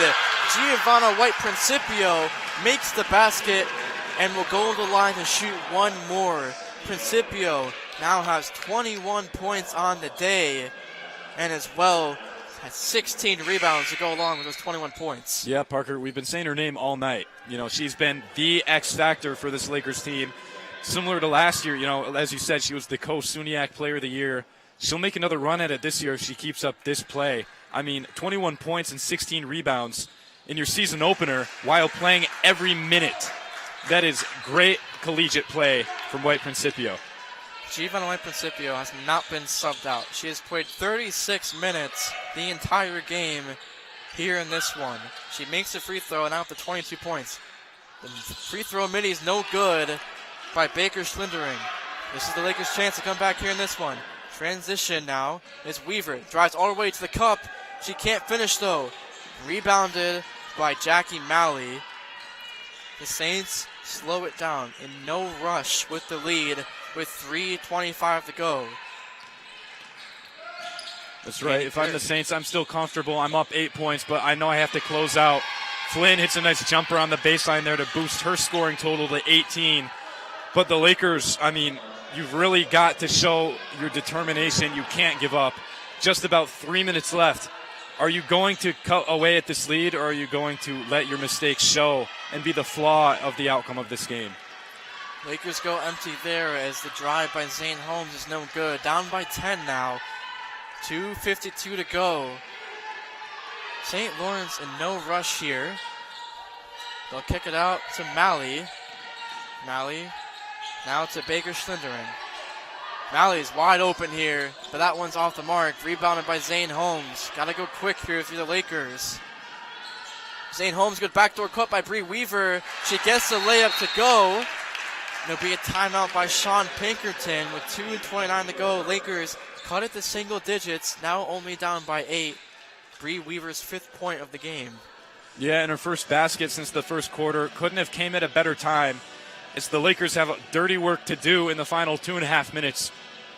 It's been all St. Lawrence Saints this quarter. They've just hit shot after shot. The defense has held strong.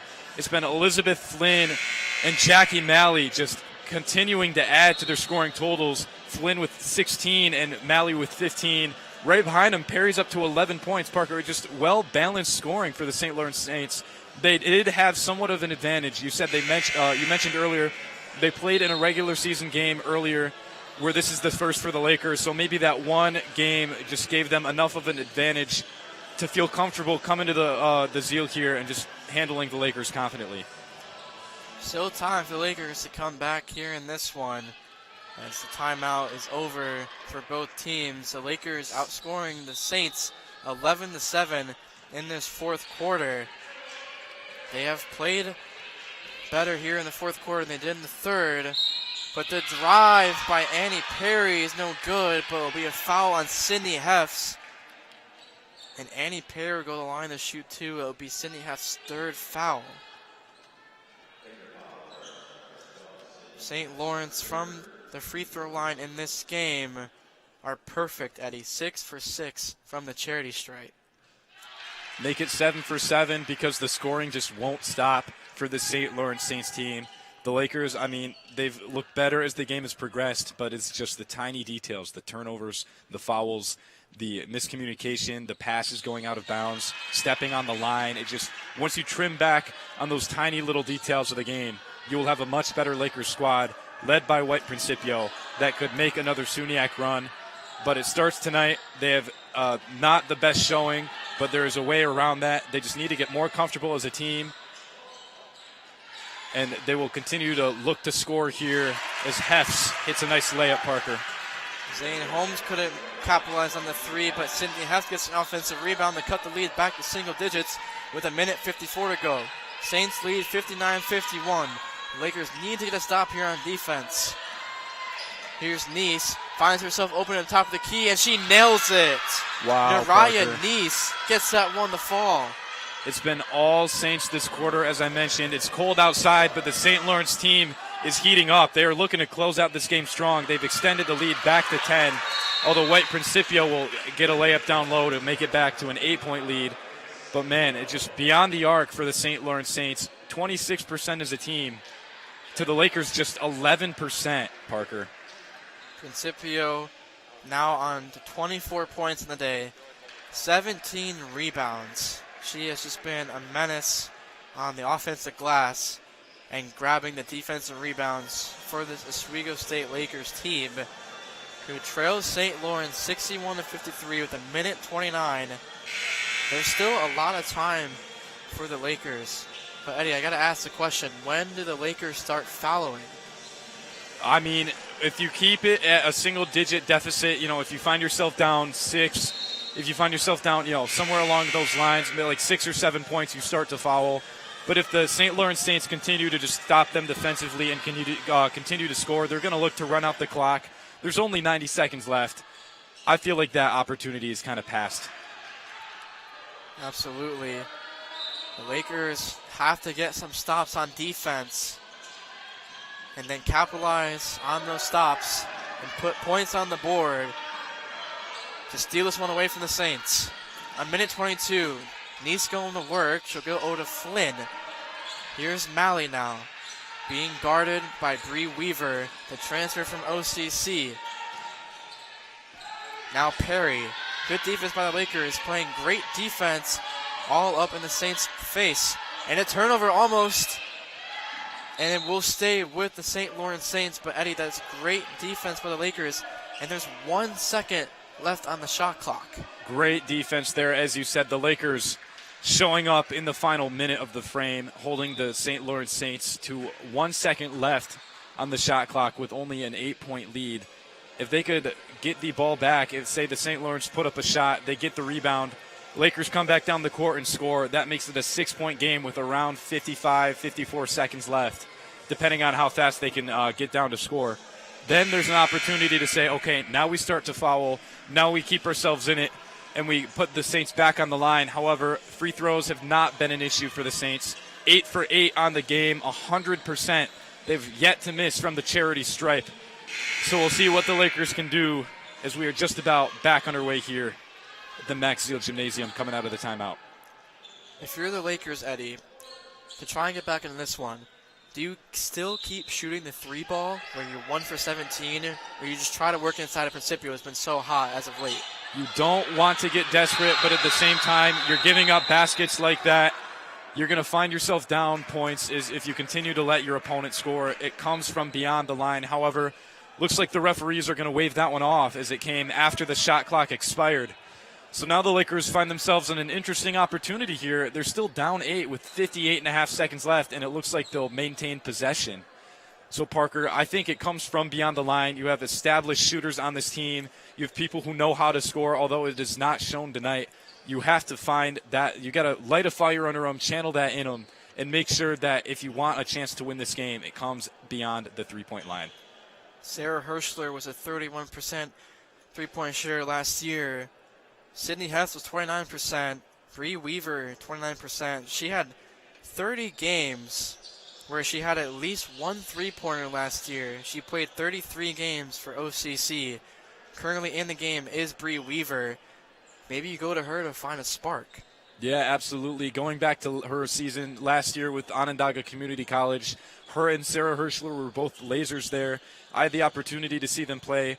They made a postseason run there for their tournament. I believe they were in Minnesota, where they just could not come out on top. They lost in one of the final rounds. But these are two established collegiate-level scorers, both consistent from beyond the line, although they've had their troubles tonight. This is a team who can come together. Their chemistry will show, and it starts with making three-pointers. They have a chance, 8-point deficit, under a minute, but it has to come now. There's not another time. You have to find a way. You have to find somebody who is able to capitalize and score points in the crunch time of these games. Bree Weaver has 1 for 4 from 3 today. One of 2 Lakers to make a 3 today, as they're 2 of 18 from behind the three-point line, as the refs are still trying to figure out, I believe, shot clock and game clock issues. As I think what happened on that previous play is the shot clock didn't start as soon as the ball was inbounded. You know, Parker, if they need game film to go back and watch when the ball was released and when the shot clock was started, they can tune in to us right here on WTOP 10. That's a great point, Eddie. They can absolutely do that. They might be doing that down there, but who knows? We're up here and they're down there, still trying to figure out what the issue is. They put 59 seconds on the shot clock. It was 58.6 just a moment ago.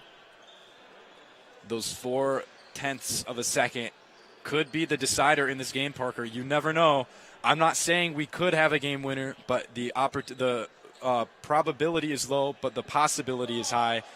You never know in a game like this. It's been relatively close. Of course, the Lakers let it slip in that third quarter, but they've cut back here in the fourth. Now's the time. Let's see what the Lakers have in them. Giovanna White Principio is 5 for her last 6 from the field.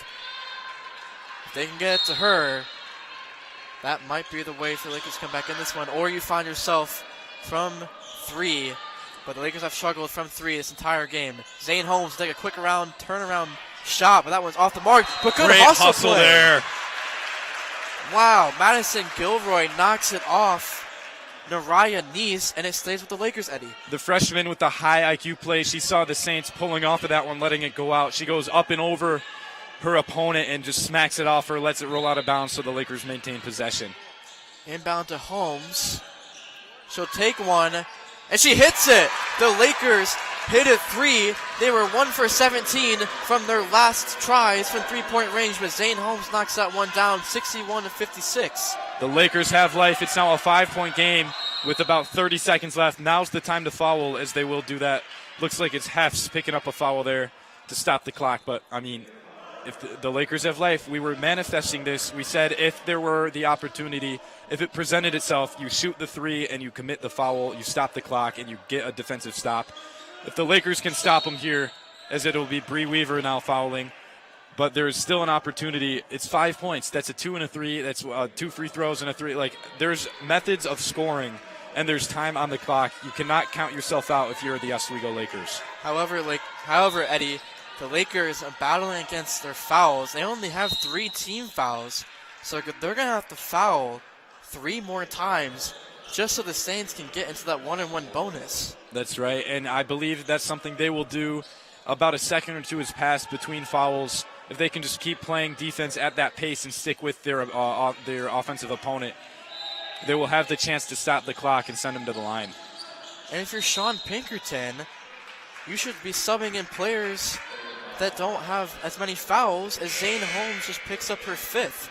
And Cindy Heffs also has 4 fouls as well. So now Sarah Hirschler will check into the game. Yeah, unfortunately, Holmes, just moments after hitting that clutch three-pointer, has fouled out of this contest. So Hirschler's now back in.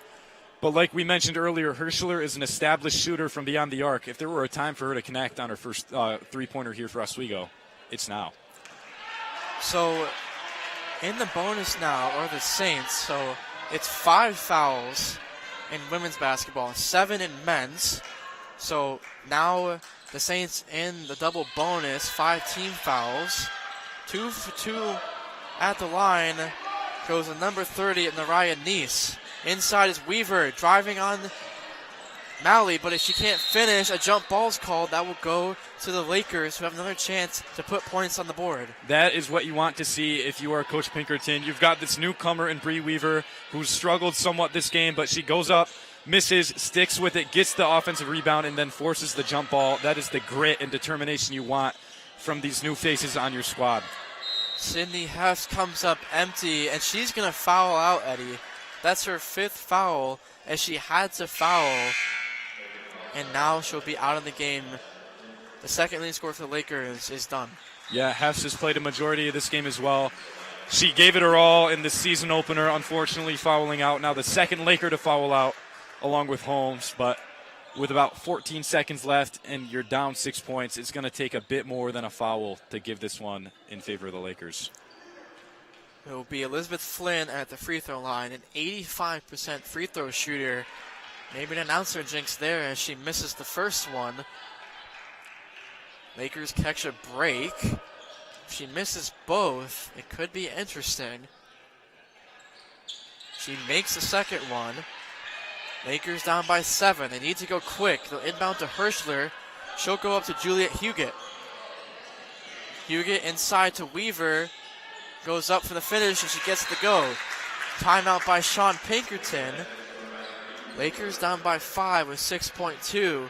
But as the time dwindles down, Eddie, their hopes just get slimmer and slimmer.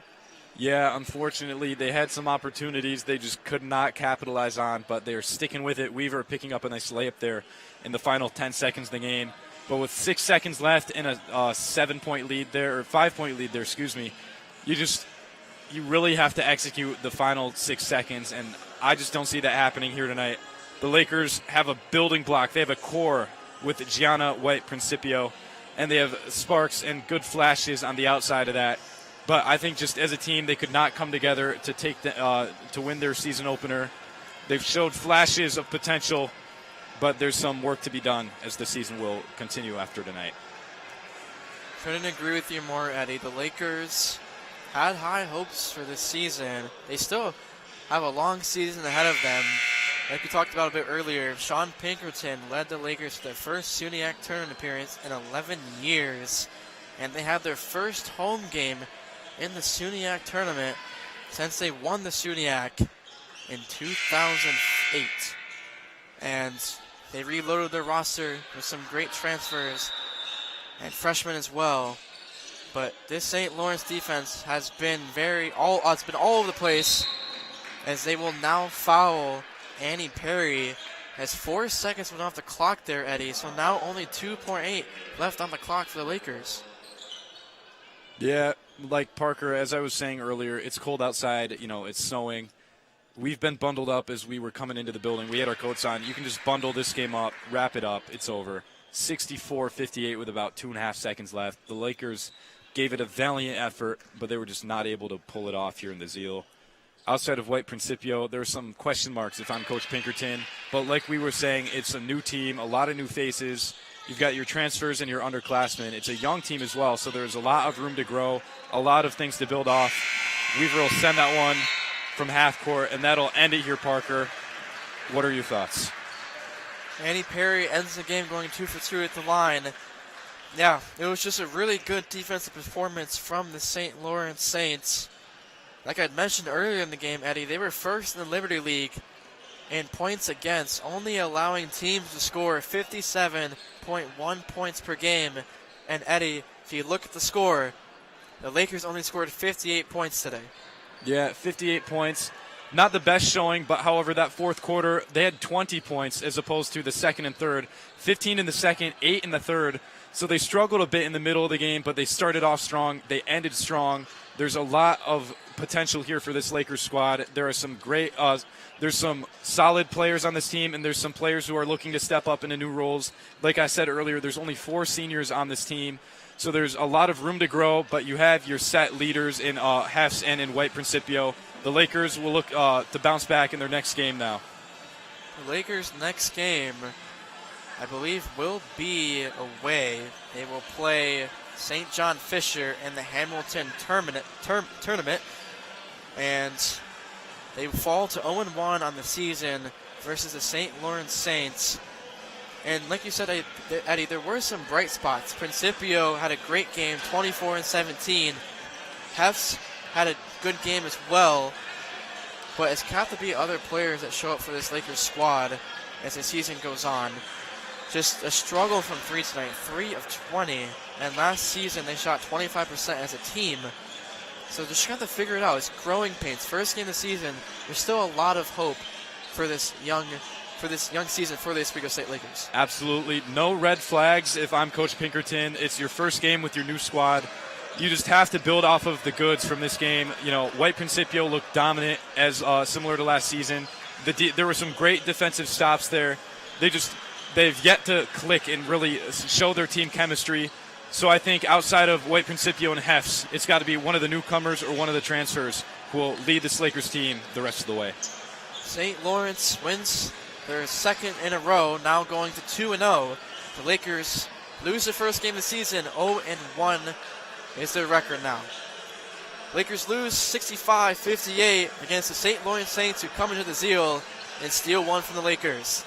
For Parker Voris and Eddie McAlpine, thank you for tuning in to the first coverage of women's basketball here on WTOP 10. But don't go anywhere, because in 18 minutes and 54 seconds, the Oswego State Lakers men's basketball team will be taking on the St. Lawrence Saints here in the Zeal for Tuesday Night Hoops on WTOP 10. We'll be back in a bit.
Yeah, so about to start the game. Welcome back to the top of the Max Zeal Gymnasium here for Game 2 of our Tuesday Night Hoops on WTOP 10. This time it's the men's team of the Oswego State Lakers taking on the men's team of the St. Lawrence Saints. We just got starting lineups underway here in the Zeal. For the opposing St. Lawrence Saints, it will be number 10, Tommy McMahon, number 25, Colton Suriano, number 32, Chris Downs Jr., number 3, Dan Anderson, and number 33, Adam Dewinski. And for the Lakers, number 1, Freddie Fowler, number 22, Deacon Judd, number 12, Stephen Bradley, number 10, Gary McLean, and number 4, Arthur Foster. The Lakers in all white today, the St. Lawrence Saints in all red. The Lakers win the tip-off here in the Zeal. The Saints are in a 2-3 defense to start this game, something you don't see often in college hoops. It will be Stephen Bradley inside to Judd. Back out to McLean, drives inside, good dish off to Foster, but better defense by the Saints. The zone working early for the Saints. McMahon to Anderson, driving now is Suriano, back to Anderson. Almost stolen by Gary McLean, staying with it is Dewinski. Back out Anderson, he'll pump fake, drive all the way to the cup, good dish off by Dan Anderson to Colton Suriano. What a great way to start the game for the St. Lawrence Saints team. That's just a beautiful dish by Anderson down low to find his forward, crashing to get the first basket here at the Max Zeal. Saints lead 2-0 to start this one, still in the zone. Inside to Judd, he'll take the mid-range jumper, and that one is good for Deacon Judd, getting his first points of the game. In his last game against Union, Deacon Judd led the way with 19 points. Yeah, Judd starting his sophomore season strong there. A great responding basket there from the big man for the Lakers. Of course, he was the SUNY Rookie of the Year and SUNY Player of the Year last season. He'll look to continue this season with a stronger campaign. Good defense by the Lakers, stolen by Freddie Fowler. And that will be a foul, I believe, or it will go out of bounds off St. Lawrence. It will stay with the Lakers. 2-2. The score is still with 18:25 to go in the first half. The Saints are playing a 3-2 zone, kind of looking like the Syracuse Orange. Stephen Bradley swinging it back to McLean, inside to Judd. Good cut by McLean out to the corner to Freddie Fowler for a 3. That one's short. Here comes Foster in for the rebound. Can't go for the finish. Judd gets another rebound, and Deacon Judd, good effort by the Lakers to get the second chance bucket. Yeah, just pure athleticism inside by Judd. Now a sophomore, he's just looking to continue his strength here for the Lakers. There's a ball poked loose, but Anderson will recover it. But this Lakers team has solid cornerstones, and they will look to continue to feed them here. Good block by Freddie Fowler, the 6-foot guard, getting the block on Dan Anderson. Inside to Judd, but they're going to say he traveled before he put the ball on the floor. Yeah, it looks like they're going to call a travel on Judd there after back-to-back buckets. Unfortunately, the Lakers will turn it over, but they are up 4-2. Let's see what the St. Lawrence Saints will do here to respond. The Saints in the last game played SUNY Geneseo to open their season, where they won 80-72. Their leading scorer is number 33, Adam Dewinski, who is the star on this team for the St. Lawrence Saints. Now with the ball is Dewinski, who'll swing it over. This one shot is up by Tommy McMahon, but he can't find the bottom of the net. Rebounded by Gary McLean. Swing over to Bradley. Now down to the baseline, Foster, swing out to McLean, driving inside, hop step move, gets all the way to the rim, and there we go. Gary McLean gets the bucket to go, and Eddie, he started off the season slow, but maybe that can get him going. Yeah, much needed confidence boost there for McLean. Of course, Soriano responds right there with a corner 3, but McLean has struggled through the first 2 games of the season, only averaging 2 points per game. Of course, that was a great athletic finish down low to get him in the box score here for tonight. We'll see what he can continue to do tonight, as he is due for a great performance. Gary McLean had an outstanding freshman season last year, averaging 9.4 points per game. Only averaged 2 points, though, in this Max Zeal men's basketball tournament for the Lakers. Deacon Judd, great move in the post, spin move, and he's up to 6 early points. Yeah, Judd has yet to miss a basket. Absolutely the way you want to start the game if you're the Lakers. You've got your star player continuing to shine here in the Zeal. Looks like they'll call a foul or something down there. But, I mean, you keep the consistency, you keep up the pace. Lakers look to be in sync right now, as it looks like Dan Anderson will be at the line for 2. That foul, they haven't called who it's on yet. It will be on Arthur Foster. Dan Anderson at the free throw line. Eddie, I got the chance to speak with Dan Anderson before the game. He played 2 years of D1 lacrosse at Colorado University in Denver, and he was phenomenal, but decided to switch back to basketball, which he was very good. Like you said, we talked before the game, you saw him play in high school. He's very good at both sports, which is very impressive to play at a D1 sport and then come and play at the D3 level. That's right, Parker. The dude's just an athlete, right? We see that sometimes. He was a star at CBA Syracuse. So I went to Chittenango High School. I was just a 20-minute drive down the road. And we played him my senior year of high school. And he's an athlete. You know, the dude can play hoop and he can play lacrosse. He had the opportunity to play both at the collegiate level. A former D1 lacrosse player, now running the point guard for this St. Lawrence Saints team at the Division III level. And he's just, pure athlete. Impressive. Dan Anderson being able to play multiple sports. Said he talked to Chris Downs before coming to St. Lawrence because he knew him, and Chris Downs said, absolutely, you can play for us. He was ecstatic to see Dan Anderson wanting to play for this St. Lawrence squad, who went 16-10 last season. Lakers have struggled a little bit, going 0 for 2 in the last possessions. Gary McLean, cross-court passes Stephen Bradley. That's a great pass by Gary McLean to the sharpshooter in Stephen Bradley. Yeah, just a great cross-court pass there. Bradley just catches and shoots. He puts it up quick and connects. That's a great start for Stephen Bradley.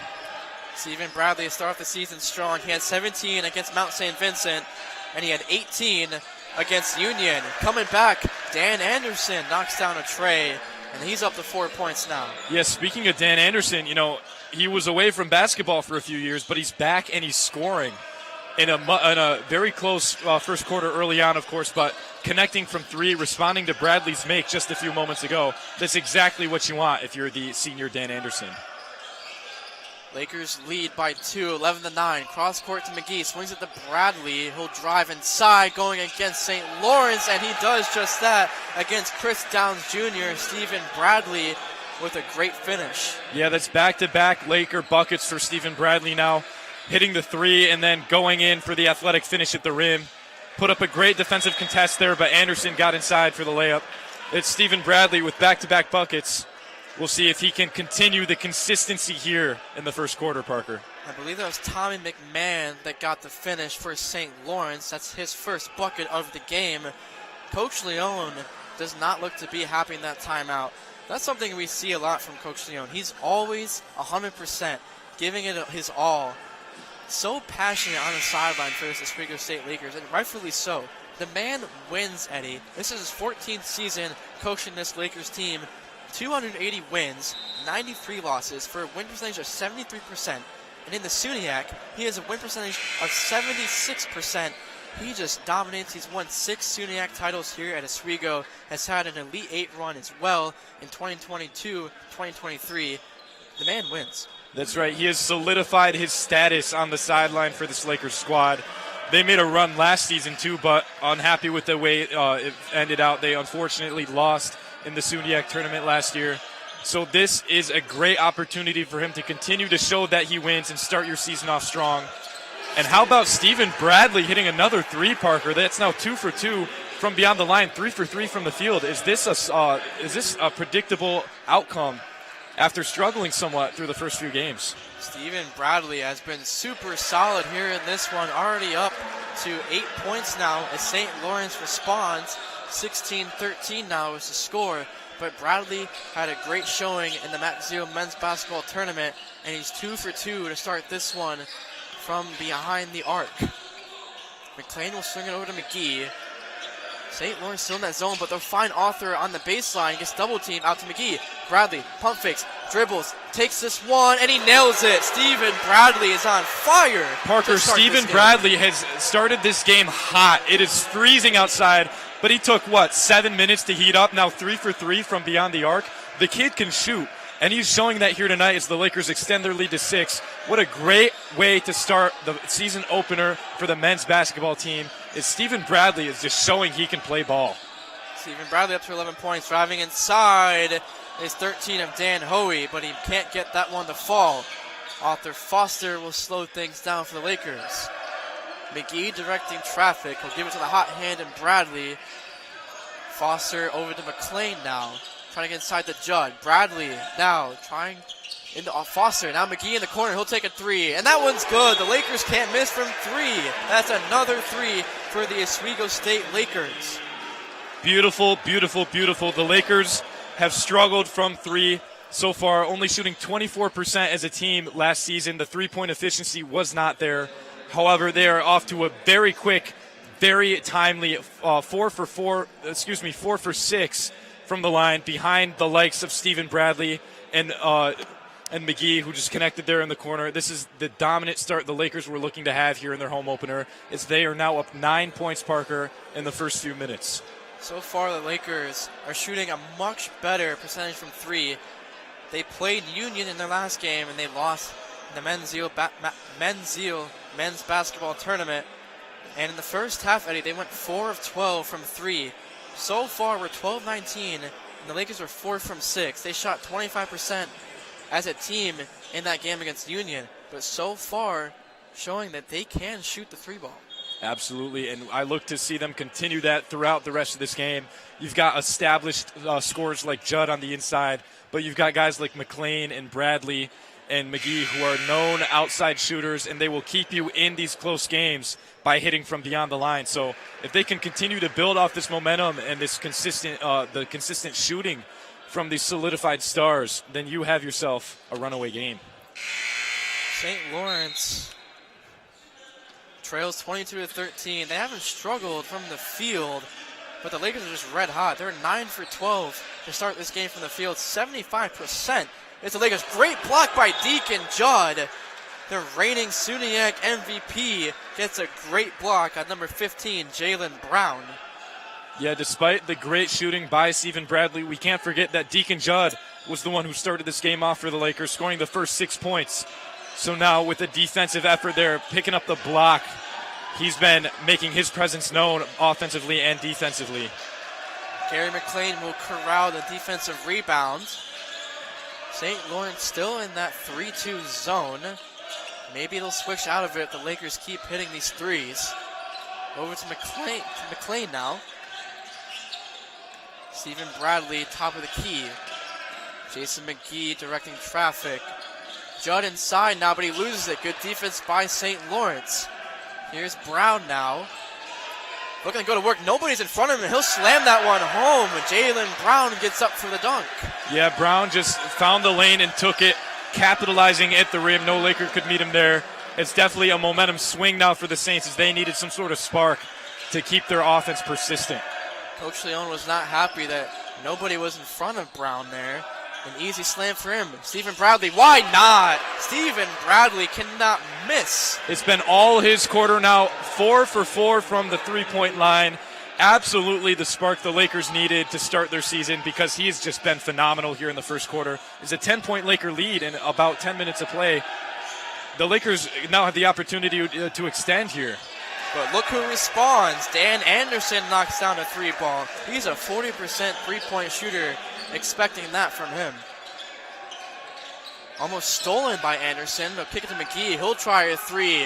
Why not? The Lakers can't miss from 3. Yeah, this is just the beautiful picture-perfect start for this Lakers team. It's been Bradley, it's been McGee, just 2 known shooters, and they're just doing what they do and doing it well, because the McGee and Bradley, too, combined are 6 for 6 from beyond the line. Just a great showing from those 2.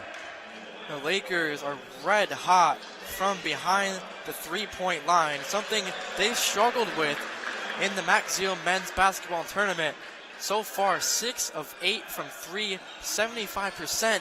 And that game against Union, Eddie, Union started out the game 5 for 5, so maybe the Lakers taking out a page from Union's book. Absolutely, and rightfully so, because it has built them a 10-point lead here in the first quarter.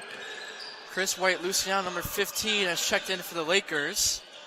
Inside to Foster, good pass to McLean, but Foster threw it at his feet. Fighting on the floor is McLean and Dewinski. Possession arrow goes to St. Lawrence, and it will be St. Lawrence basketball. Uh-oh, Parker, it looks like he's a little bit shaken up down there. Is Stephen Bradley not the guy you want, or excuse me, that's Gary McLean.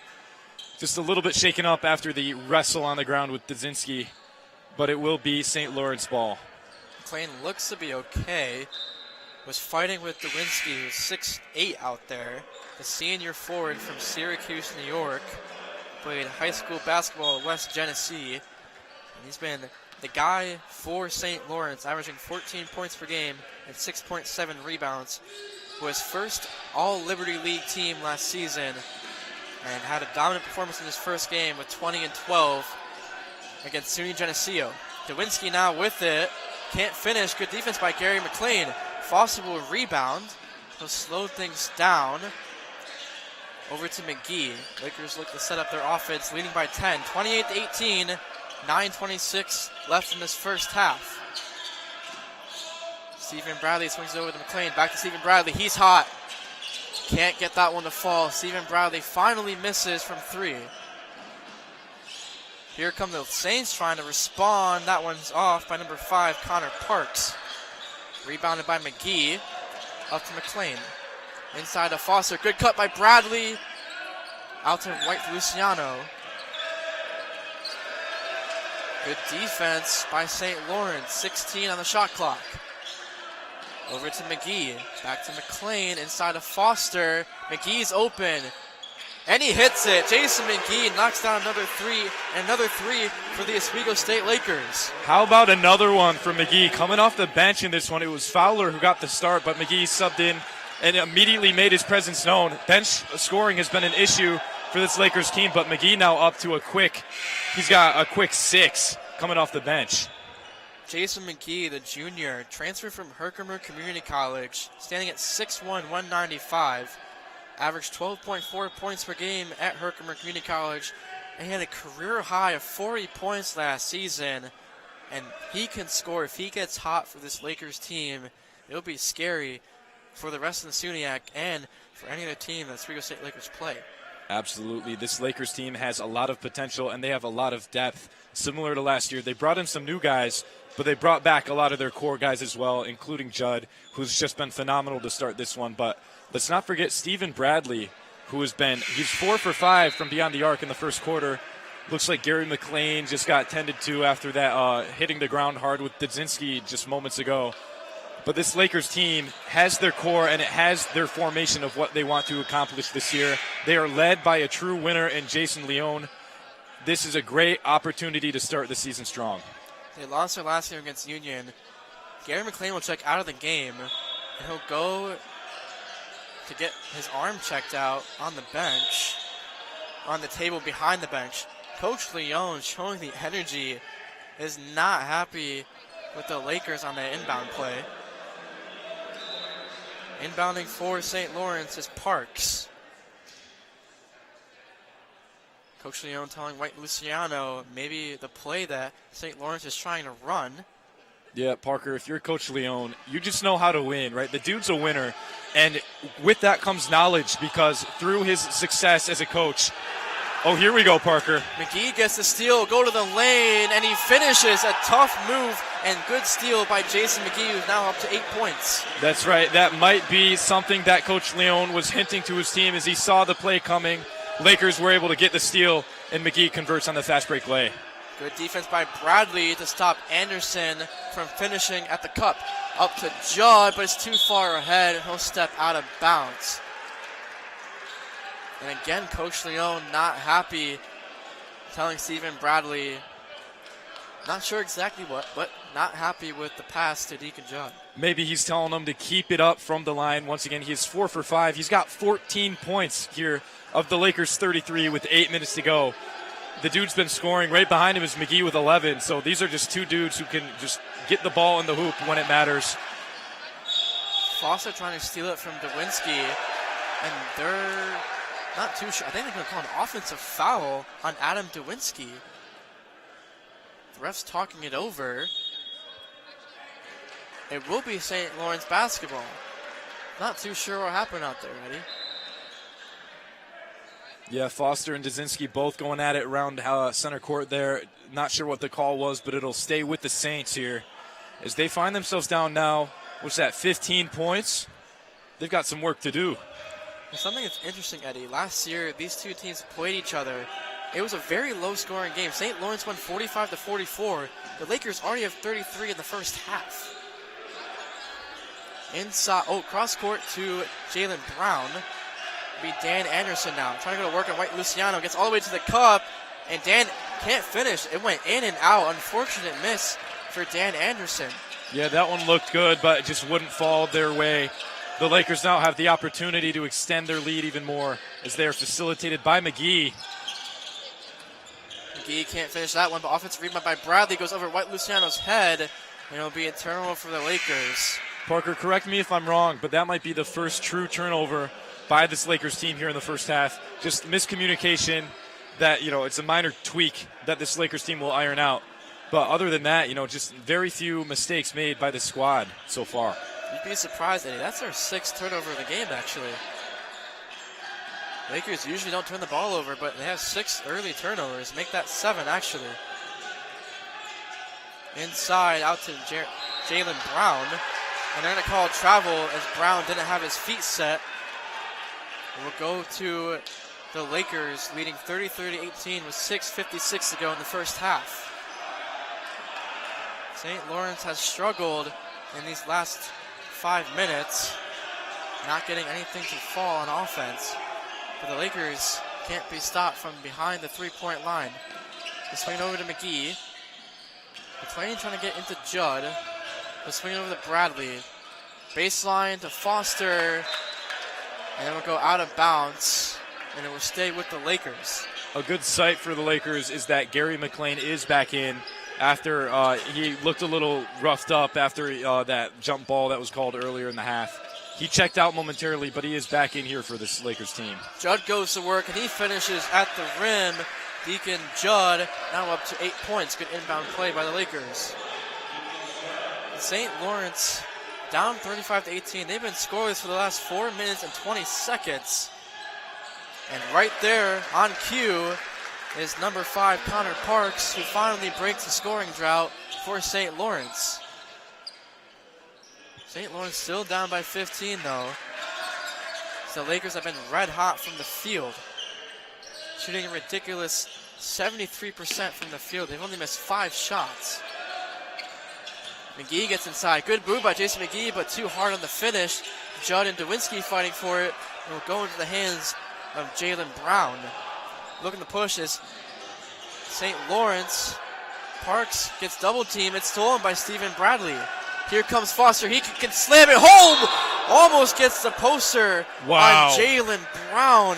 What a great another poster. What a great effort there by Arthur Foster. We saw something similar of that last matchup, but so close to capitalizing and putting his defender on a poster. That would have been hung up here in the Zeal, Parker, had he converted on that one. Arthur Foster tried to catch another body at the Zeal. He did that in the first game versus Mount St. Vincent on number 10, Eric Woodbury. And he tried to do it again on Jalen Brown. But he gets fouled and goes to the line to shoot 2. And Arthur Foster, Eddie, just has incredible athleticism.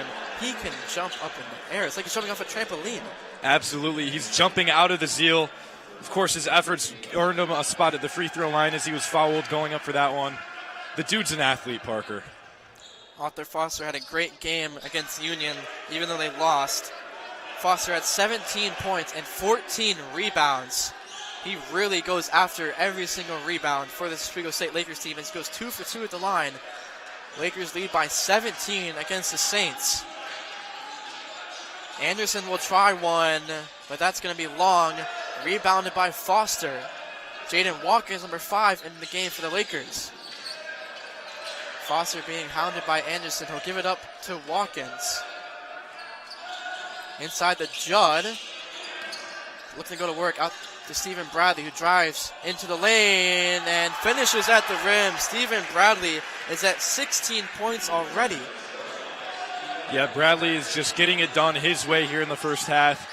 The dude's been scoring on all levels now, inside, outside, and he just has not shown any signs of slowing down, as he now is up to 16 points, as you mentioned here.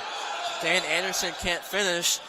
Lakers look to push, but that one's going to be almost stolen. Gary McLean will keep it cross-court to Stephen Bradley. He'll go inside, back out to Watkins. Swing it to McLean. He'll try one, and he knocks it down. Gary McLean hits his first three-pointer in the season. He's up to 5 points now. A much-needed confidence booster for McLean. He had struggled through the first two games, but now converting from beyond the three-point line for the first time, he's got to be feeling good. Adam Dewinski, the 6'8" senior, showing the range for the Saints, knocking down that three. Cross-court to Bradley. McLean tries another three. Bounces around but can't find the bottom of the net. McLean on the floor. And it'll be, they'll call it jump ball with McLean and Adam Phelan fighting for it. Parker McLean finds himself right at the center of another jump ball. Despite getting shaken up in the first one, the kid is just diving for everything, keeping his athleticism in play here for the Lakers. After missing the shot, he crashed the board and ended up keeping the possession. Inbound to McLean. Swing it to Bradley, back to Watkins. Inside Judd, going to work, and that's too easy for Deacon Judd. He's now in the double figures with 10. Yeah, that's just fundamental at this point for Deacon Judd. He scores very efficiently from inside, as we saw all last season. He's also off to a hot start here. He's up to 8 points tonight, 4 for 4 from the field. That one is good from Phelan. He gets his first points of the game off the bench. The freshman coming in scoring. McLean goes cross-court to Bradley. He's wide open. Good transition from the Lakers. And St. Lawrence just doesn't look comfortable out there, Eddie. Stephen Bradley up to 18 points now. Good block by Arthur Foster, but it's going to be rebounded by Colton Suriano. Apologies, that's Chris Downs Jr., who makes the layup, and he'll go to the line to shoot one more. The Lakers lead 46-27 here in the first half, and they have just been red hot, Eddie. 18 of 25 from the field for a ridiculous 72%. They cannot miss. Yeah, I want to highlight what you're going off of. 62% as a team with about 3 minutes to go here in the first half. That is absolutely a dominant start if you are Coach Leone and the Lakers, because that is not a pace you can maintain throughout the season. You have to start off hot, so you have that. You have a feel for how to win, and you have a feel for how to score. If I'm McLean or Bradley or McGee, and I'm already off to a hot start here in this first half, I'm feeling pretty good going into halftime. The Lakers have 46 points. They've already scored more than they did last season when they played St. Lawrence. They finished the game with 44. They have 46 so far in the first half, looking to add more with 2:41 to go. It will stay with the Lakers. That one was kicked out of bounds by Adam Dewinski. Inbounding will be Gary McLean into Judd. Judd looking to go to work. He'll pull up for the mid-range shot. That one's no good as the shot clock was expiring, so Judd had the pull up for that one. Driving inside is Phelan, and he'll be fouled by Jaden Watkins on the floor. That will be his first. Yeah, something that St. Lawrence has done very well here is they have kept their hands where they are allowed to. They only have one team foul at the moment. No foul trouble for anyone on that team. Of course, the Lakers now up to 4 team fouls, but it's been distributed. I wouldn't worry about it too much if I'm Coach Leone. Subbing in for the Lakers is number 0, Jarrell Monroe. He had 11 points in the first game of the season against Mount St. Vincent. Coming in for the Lakers. Driving inside is McMahon. Getting his fourth point of the game. St. Lawrence only down by 16. Trying to cut away at this lead the Lakers have built up. Watkins will go over to McGee. Baseline Bradley thought about it. Will elect to kick it back out to Watkins, who gets fouled hard by McMahon. Yeah, hard foul there. McMahon just took him down, so the Lakers will keep the possession. Not ideal if you're the St. Lawrence Saints, because you want an efficient stop. You want an authentic stop, not coming at the cost of the team foul. Subbing in for the Lakers is number 1, Freddie Fowler. Leaving is number 5, Jaden Watkins. St. Lawrence still in this 3-2 zone. Maybe you want to switch man as the half winds down, or even as the second half approaches. McGee to Bradley. 4 seconds on the shot clock. They find Fowler on the baseline. That's wide open for Freddie Fowler, who gets his first points of the game. Yeah, nice bucket there by Fowler. He checked out pretty early on into the half and just came back in moments ago, only playing 4 minutes. But, I mean, 2 points in 4 minutes isn't the worst if you're the Lakers, because you've got other guys getting it done, like Bradley, like Judd, like McGee. So Fowler making the most out of his opportunities here, the freshman getting it done. Monroe will kick it over to Fowler, back to Monroe. Lakers trying to break the zone on this possession. They'll go into Judd. Swing it to Monroe. Monroe would try one. That one's long. Offensive rebound. Won't be caught by the Lakers. Dan Anderson, good spin move, gets all the way to the rim. And that's a great move by Dan Anderson. Great hustle by the former lacrosse player, getting it done on the basketball court. Anderson, now up to 9 points tonight in this first half. The kid can play 2 sports at the collegiate level, and it's showing here on the court. Stephen Bradley made that 3, but they're saying it hit the top of the backboard before it went in, so it'll be a violation. So Stephen Bradley will not hit the 20-point mark, as the bench of the Lakers calls out 2. So they're now in a 2-3 zone. Yeah, Parker, it makes sense with about 30 seconds left to play. They just want to prevent. Into the corner now is Phelan. Thought about the 3. Top of the key now. That's no good by Parks. Apologies, Dan Anderson, who took that shot, but it will stay with St. Lawrence. Yeah, St. Lawrence is going to have another opportunity with 14 seconds on the clock. They're down 16, but they could dampen the damage here heading into halftime. Inside to Dewinski, looking to go to work on Judd, 6'8" versus 6'6". And Dewinski will get fouled by Judd, and he'll go to the line to shoot 2 with 8.9 on the game clock. Just something that's pretty noteworthy here. Dzinski has been the guy for the St. Lawrence team. He was held to 3 points, only 1 for 3 from the field so far, as he's now at the line and he can add to his totals. But the Lakers did a great job of keeping the St. Lawrence Saints star quiet. Dewinski makes his first free throw. A 75% free throw shooter. Dan Anderson will check out for the Saints. In comes Connor Parks, number 5. Nobody in the boxes for St. Lawrence. Rebounded by McGee. 8 seconds on the game clock. Shot clock is off. Freddie Fowler back to McGee. McGee's got to pull this one. Almost went in with Jason McGee, but it will be long. And the Lakers come out here firing from the field and 3-point range, leading the Saints 48-33. And Eddie, they just could not miss from the field or the 3-point line. Yeah, Parker, the Lakers team shot 53% from the field, from the 3-point line here in the first half. Just an absolute picture-perfect start for the squad. It was all Stephen Bradley. It was all Jason McGee. Combined, the two of them combining for 7 made threes here in this first half. Absolutely the start you wanted for the Lakers. However, guys like Anderson for St. Lawrence have been responding. He's got 2 threes of his own. Soriano and Dzinski also adding another. So they have been able to respond. It's just been too costly for them as they find themselves down 15 points here at halftime. Oswego shot 25% from the 3 against Union. And in this one, like we mentioned multiple times, shooting 50% from 3. If you're shooting 50% from 3, Eddie, you're going to win a lot of basketball games. Absolutely. One of my keys to this game was the backcourt scoring here for the Lakers, led by Freddie Fowler and Gary McLean. The two have contributed here in the first half. I'm looking to see what they will do in the second half. But that's something I'm looking at here if I'm the Lakers, is getting my 2 guards going as we enter the second half of play. Stephen Bradley leading the way for the Oswego State Lakers with 18, currently tied for his season high. He had 18 against Union, looking to break that one. And for the St. Lawrence Saints, it's Dan Anderson with 11. Halftime here in the Zeal, 13:35 on the clock. We'll be back here on WTUP 10 for the second half of action here in the Max Zeal Gymnasium.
Welcome back to the top of the bleachers here at the Mac Zeal Gymnasium for a doubleheader here on WTOP 10. The Oswego State women's team played St. Lawrence earlier today, where they ended up losing. But here in the second game on WTOP 10, Eddie, the Lakers lead 48-33 against the St. Lawrence Saints. Looking at both sides, starting with the Saints, what has been the struggle for them? Yeah, Parker, for the Saints, they have just yet to find a way to stop the Lakers from beyond.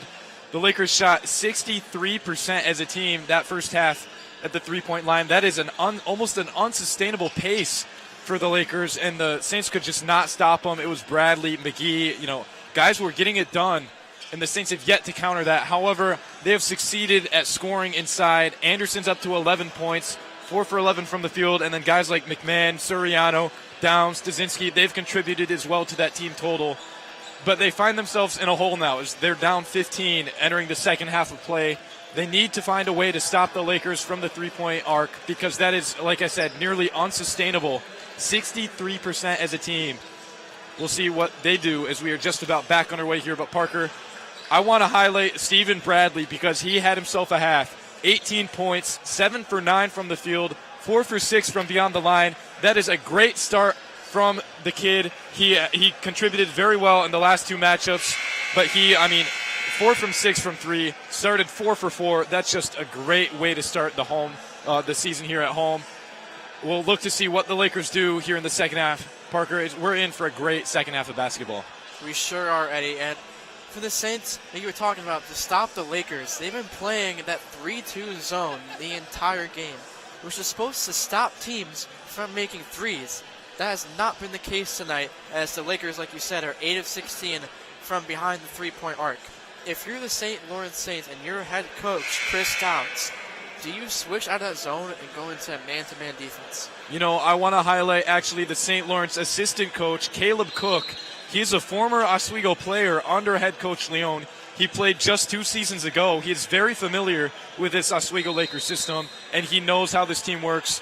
If he could propose any insight to find a way to slow down his former team, now is the time because, like I said, they are down 15 points here to start the second half. If anybody knows this Leon system, it's Caleb Cook.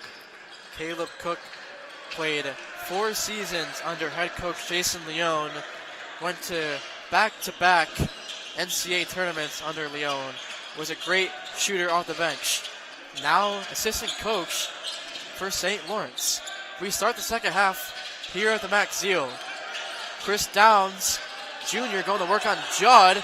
Good defense and strip by Stephen Bradley. The Lakers start off on defense with a stop. Bradley was an offensive X factor in the first half. He gets the first defensive stop for the Lakers here in the second, as now Fowler is looking for an outlet.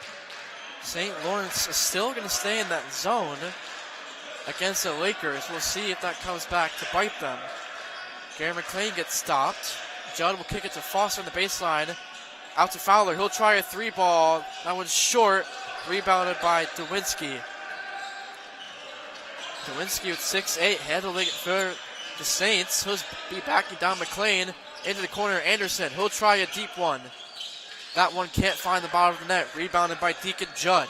Yeah, Anderson had a great first half too, leading his team in scoring, 2 for 4 from the three-point line. Missing his first attempt here in the second half. But I would watch Dan Anderson as he continues to score at this level. He will be the one keeping the St. Lawrence Saints in this game. Fowler thought about kicking it to Bradley. Now he will. Bradley into Judd. Backing down Downs Jr. Fowler backdoor cut is good. Great find from Deacon Judd. And Chris Downs on the sideline for St. Lawrence was not happy about that one.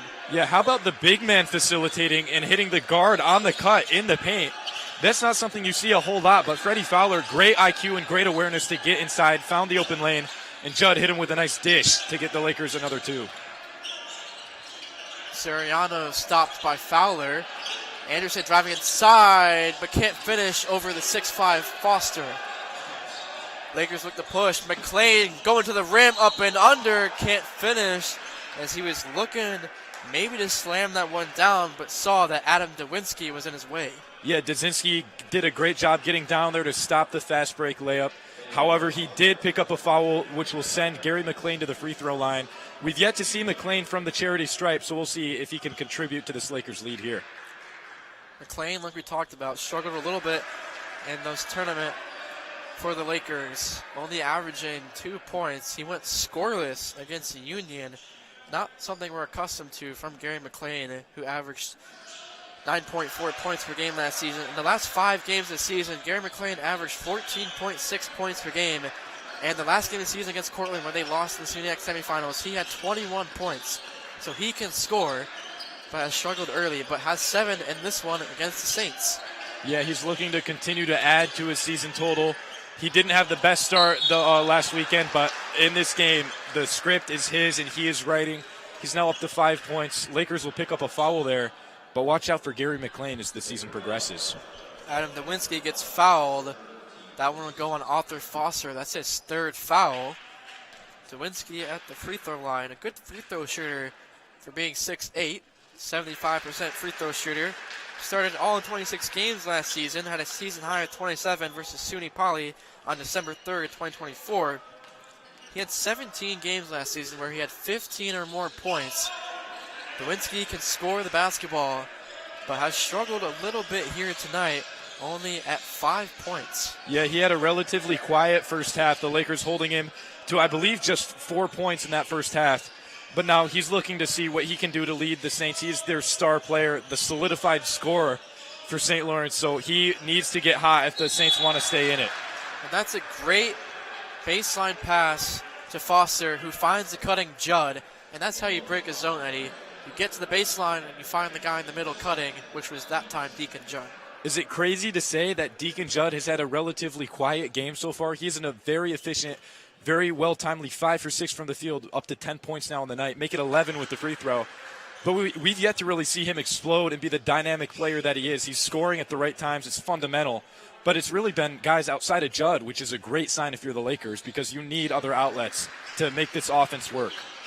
Deacon Judd averaged 13.4 points per game last season, as at 12 in this one against the Saints, where Oswego leads by 20. The drive inside by McMahon is good, cutting the lead back to 18. Yeah, McMahon's only 6 feet tall, but he found his way into the lane and got up for the nice 2-point layup there. A great way to score if your guards can get on the inside. The Lakers have their bigs out in Judd and Foster, but McMahon showed no hesitation going up to the rim to get the quick 2. Swinging over to Foster. Down to McLean. Into the corner, Steve Bradley. Back to McLean. Little give and go. Corner now Judd. Will kick it out to McLean, but that one's stolen by Dawinski. Here comes the Saints on Fowler. And blocked by Judd, but it'll be a foul, I believe, on Freddie Fowler. Yeah, it looks like Fowler will pick that one up. Honestly, a smart foul because you don't want to give up the quick transition 2. He's going to make Dawinski earn it at the free throw line. Dawinski 2 for 4 on the night, so we'll see if he can add to this the St. Lawrence total or if he will miss and give the Lakers a little bit more momentum and giving the IQ to Freddie Fowler for picking up that foul. Arthur Foster will leave with 3 fouls. Entering the game for the Lakers was Jason McGee, who did not start in the first half, come off the bench and contributed very well for this Lakers squad. Dawinski will go 1 for 2 at the line. That one's rebounded by Judd. Scored 54-37. Lakers still lead with 16:20 to go in the second half. Yeah, going back to that Fowler foul just moments ago, look how it worked out for him because he gave up a foul. He didn't have any prior to that, and he held the Saints to just 1 point because Dawinski went 1 for 2 at the line. So that's a smart foul now looking back at it. And Judd dishing again, finding McLean on the baseline for an easy 2, again breaking the zone of St. Lawrence. Yeah, Judd is just checking every box now on the box score. He's got 12 points, 5 rebounds, 2 assists, a block, and a turnover. So he's doing what he can to keep the Lakers this dominant as they are now up almost 20 points. That one's good in the corner by Colton Suriano. Knocks down the 3. Lakers lead by 16 now, 56-40. Yeah, how about the kid from New Hartford giving St. Lawrence a spark? They needed something in some form of scoring, and he hit a corner 3. They were down 19 points. Now it's only 16. So if the Saints can ride off of that momentum and continue to score in ways like that, just nail the fundamentals and find the open guy, they will find themselves still hanging around in this game. But the Lakers have just showed no signs of slowing down. They could continue to ride this wave, and they'll close this thing out with time left on the clock, Parker. St. Lawrence is going to have to climb this uphill battle the rest of the way if they want to shock the Lakers. They come back and win this one here at the Zeal. They were 8-6 on the road last season, so they were better on the road than they were at home. But so far against the Lakers today, that has not been the case. Fowler was swinging over to Bradley inside the Judd. Good backdoor cut to McLean. Finds the cutting Flower, but he can't finish the layup. That was great ball movement by the Lakers, but Fowler just couldn't get the finish. You know, something to just watch here, Parker, is that the Lakers have out-rebounded the Saints 17-7 defensively. So that means they are earning the ball back on the defensive end and transitioning into points, which has helped them build this lead. They also have 18 assists to the Saints' 7. So they are definitely making the fundamentals of basketball known here tonight. And they are doing just about everything right as they have, built themselves a comfortable 16-point lead. That's going to be a turnover. Then we'll go over and back. And some miscommunication between Chris Downs Jr. and Jalen Brown. So another turnover for the St. Lawrence Saints team. That's now their 6th turnover. Yeah, when you're down this many points, Parker, you can't make mistakes like that. That one just costly, untimely part of the game, and they just, gave up the over and back violation, gave the Lakers the ball back with a chance to extend their lead. McGee will try one, and that is good from Jason McGee. That's another 3 for him, his 3rd of the game. And a late whistle on the other end, as I believe it will be on Deacon Judd. That was a super late whistle. Yeah, interesting to see what happened there. Looks like it'll send Soriano to the line. A little bit of confusion on the court. It'll be Chris Downs Jr. at the free throw line for St. Lawrence. Tucker Rosbrook will enter the game for Deacon Judd, the 6'8 junior from Watertown. Yeah, that could be a position move there. Rosbrook, the biggest man on this Lakers team, looking to see if he can hang with Dzinski, who also sits at 6'8". Could be a chess move from Leon to match up his big with the opponent's big.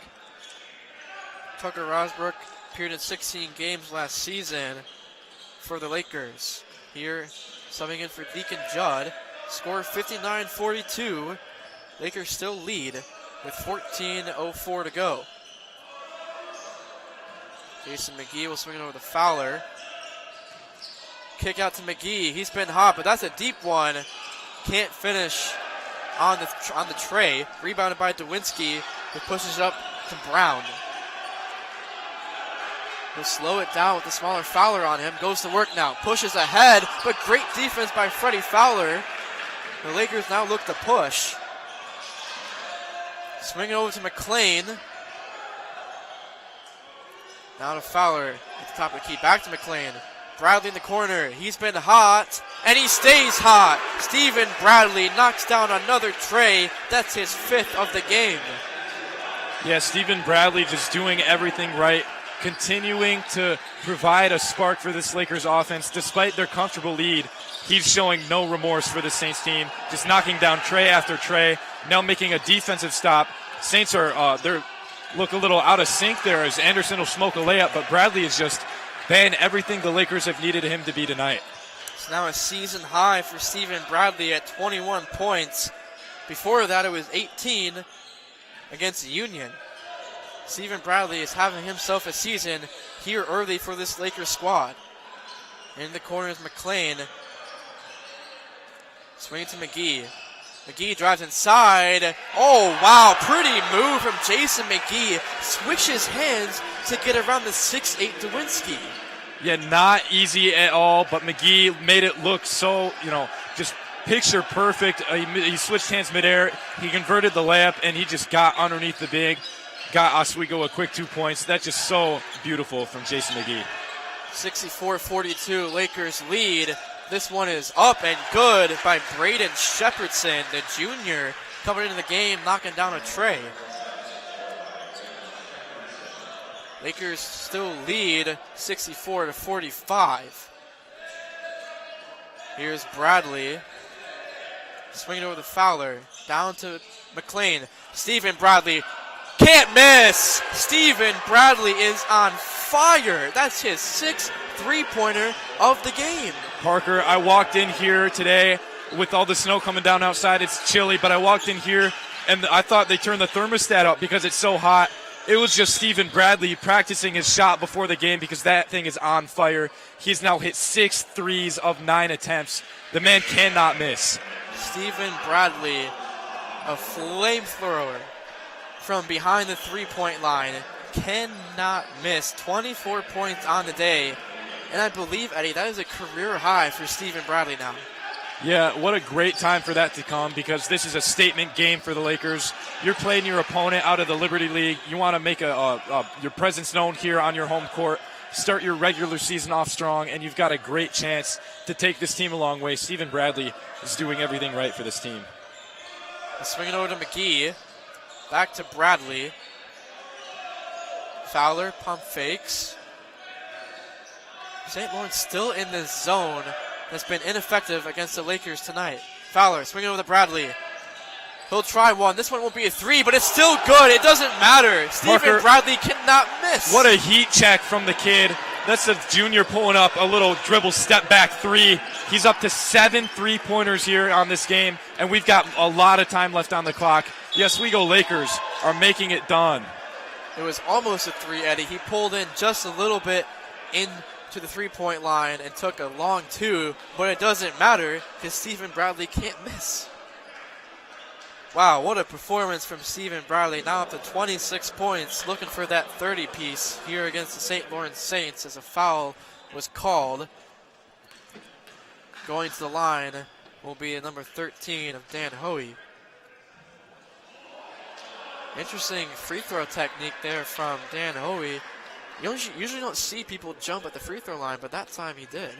You know, Parker, free throws are such a big part of the game. Going back to the last time these two teams faced off, it was a 1-point win. So if it were a similar outcome tonight, every point matters, and it starts when they're given to you at the free throw line. You have to convert. Every free throw matters, and these games have been so close in the history of these two teams. You have to capitalize when the opportunities are given to you. But St. Lawrence is sitting at 58% from the line so far tonight. Chris White-Luciano comes into the game and instantly turns it over. And Dan Anderson gets fouled by Chris White-Luciano, and he'll go to the line to shoot two. And I'm pretty sure Coach Leone just pulled Freddie Fowler to sub in for White-Luciano. Yeah, not what you want to do the second you check into the game for the Lakers. However, they have a comfortable margin of they're up 13 points right now, so it's not the worst for the outcome of this game. But when you get your limited minutes, you want to make the most of them. Not a great feeling if you are White-Luciano right now. I think that's a lot more than 13, Eddie. Where's my math at? That's 22 points. There we go. That is a 21-point lead. Excuse me. It is 69-48. Lakers lead big here in this one. Another turnover, though, for the Lakers. Phelan drives on Bradley, and he finishes on the right side with a great finger roll finish, and he'll go to the line to shoot one more. There's a little spark for the Saints. You need scoring at any level at this point in the game. How about the and one from Phelan as he was fouled by Bradley at the rim? Chris Leone talking to Stephen Bradley, I believe. Talking's definitely a word to use. Yelling. I would say yelling. His emotions are showing as he's frustrated with that call. Phelan goes and completes the and one. The freshman had 16 points off the bench in the season opener against SUNY Geneseo. Has 5 in this one. Parker, something I'm seeing a lot more from this Lakers team is the in and out ball movement. They're feeding inside, then kicking it back out. They're finding the open guy and taking the best shot. It's definitely a trait you want to have as a winning basketball team. Stephen Bradley finally misses. Maybe that'll cool him off a little bit. looking to push. Here's Hoey. He'll be stopped by Judd. He'll kick it out to Phelan, who takes it back. Looking to go to work on Fowler. Spin move inside. Good defense up by Freddie Fowler. Kick out to Anderson. Drives on Bradley. Rolls in and out, but they're going to call foul late on the floor, I think. It will be on the floor, so it'll be inbounded by St. Lawrence. Parker, not a great sign for the Saints is that Dan Anderson and Adam Dzinski have been relatively off to a slow start here in the second half. It'll be Dzinski at the line, but you want your solidified scorers to carry you the rest of the way. You don't want to have to result with other opportunities of scoring. So this would be big for the Saints here if Dzinski can convert these 2 free throws. So the foul's on the floor, and there's a foul on Dewinski. So he'll go to the line to shoot at 1-1. He'll make the first one. The Lakers have 18 fouls on the day. And Dewinski will go 2 for 2 at the line. Maybe seeing some go through will be good for him to get more on the box score. Saints pressing. Lakers will break it. 69-53 to score here in the Zeal with 9:15 to go. McGee being jumped by Anderson. Now McLean trapped in the corner. Bradley now pump fakes, kicks it inside the Judd. Good spin move to get around Dewinski. The SUNY Player of the Year showing a great move there. Parker, you'll find that one in the Penfield Library because that was textbook. Great way to score inside by Deacon Judd. The dude knows how to score, and it shows for it as he's now up to 14 points on the night, just getting it done inside. Kick to Phelan in the corner. He'll try one. That one's way short. Rebounded by McGee. As he runs into 2 St. Lawrence players, and they're going to call a foul on Adam Dewinski. It'll be his 3rd. It will be inbounded by Stephen Bradley. Lakers lead 71-53 with 8:36 to go in the second half. Just another note I have is that Freddie Fowler has played a majority of the second half, where he didn't play a whole lot in that first half. So his comfortability out there on the court is showing because he's initiating this offense a lot better, earning him those additional minutes. He's swinging over to Bradley. Almost poked away by Dan Anderson, but Bradley will get inside, and he'll float that one in. Bradley now up to 28 points. Anderson looking to work on Bradley. He'll kick it out to Phelan. Apologies, that's Connor Parks into the game. Driving on McGee, but they're going to get a foul called on Jason McGee, and Coach Leon can't believe it. Does not agree with the call that was made on the floor. Going to the line will be Connor Parks to shoot 2. Parker, just something I think is interesting as we are about 3/4 of the way through this game is the Lakers as a team are still shooting 50%. That's 1 out of every 2 3-pointers are going for this Lakers team. That's been, phenomenal because that's not very sustainable at this level of play. Yet they found a way to build on this lead from beyond the line. Unbelievable shooting tonight for this Oswego State Lakers team. And in the world of basketball today, where 3-point shooting has become such a staple, and the Lakers have struggled in the past 2 seasons, to see them shoot so well tonight might be something that we see more often from this Lakers squad this season. With that being said, the Lakers cannot forget their roots. It's been Deacon Judd on the inside. He can score, so they've got every aspect of the game working for them tonight. And you spoke it into existence, Eddie. Deacon Judd goes to work inside with a great post move. He's now up to 16 points. Absolutely. He hasn't been the X factor for the Lakers today, but that doesn't mean he's disappeared. He's the 2nd leading scorer, tied with McGee, and right behind Stephen Bradley for this Lakers squad tonight. Parks will pull it for the mid-range shot, and that is off the mark. Saints down by 20, struggling here in the second half. Stephen Bradley tried to get it to McGee on the baseline, but it was stolen. Dewinski thought about the 3. Driving now is McPhelan. That one was good by Aiden Phelan. Apologies. Up to 7 points now for the freshman. Yeah, if you're the Saints, you can cheer because that was a nice bucket.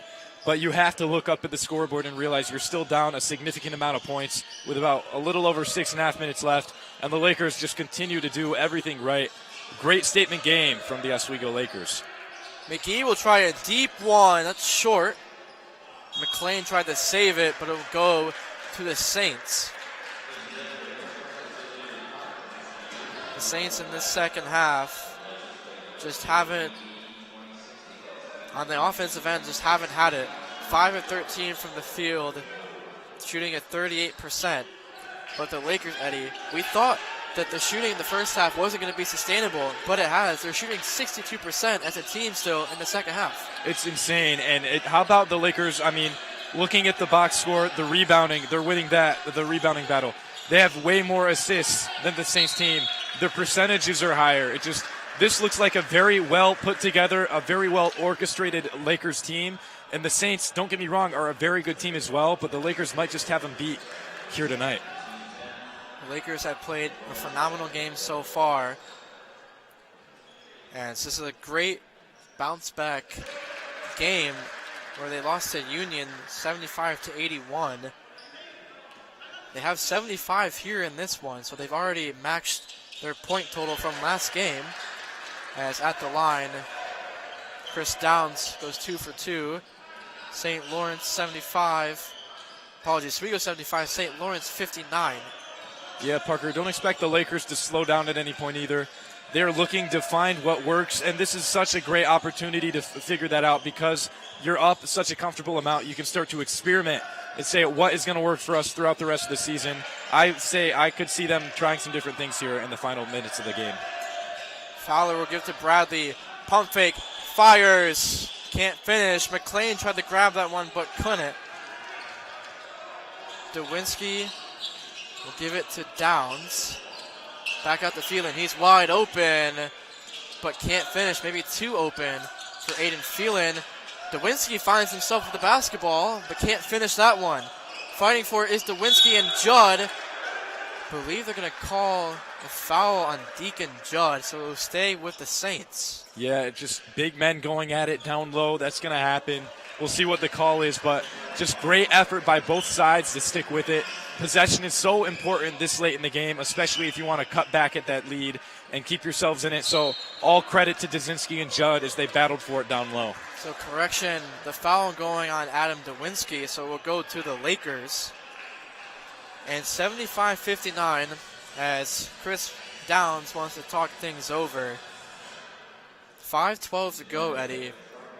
Is there a chance that St. Lawrence still has some life here? Of course, Parker, anything can happen, right? As long as there is time on that clock, any outcome is possible. I will be realistic. They've got some work to do. They are down 26 points. So they are down 16 points. So there's work to be done. But with 5:12 on the clock, why not them? We could say, why not us? Why not them too? The Lakers have looked so good throughout this game. But that doesn't mean that things could start going St. Lawrence's way. They start hitting on shots. They limit the turnovers, start grabbing more rebounds, start swinging the rock better. There are fundamentals of this game that can change at any moment, and the St. Lawrence Saints might find that in the next few minutes. The Saints have 8 assists on the day compared to Oswego's 24, just showing just how well this Lakers team can move the ball around.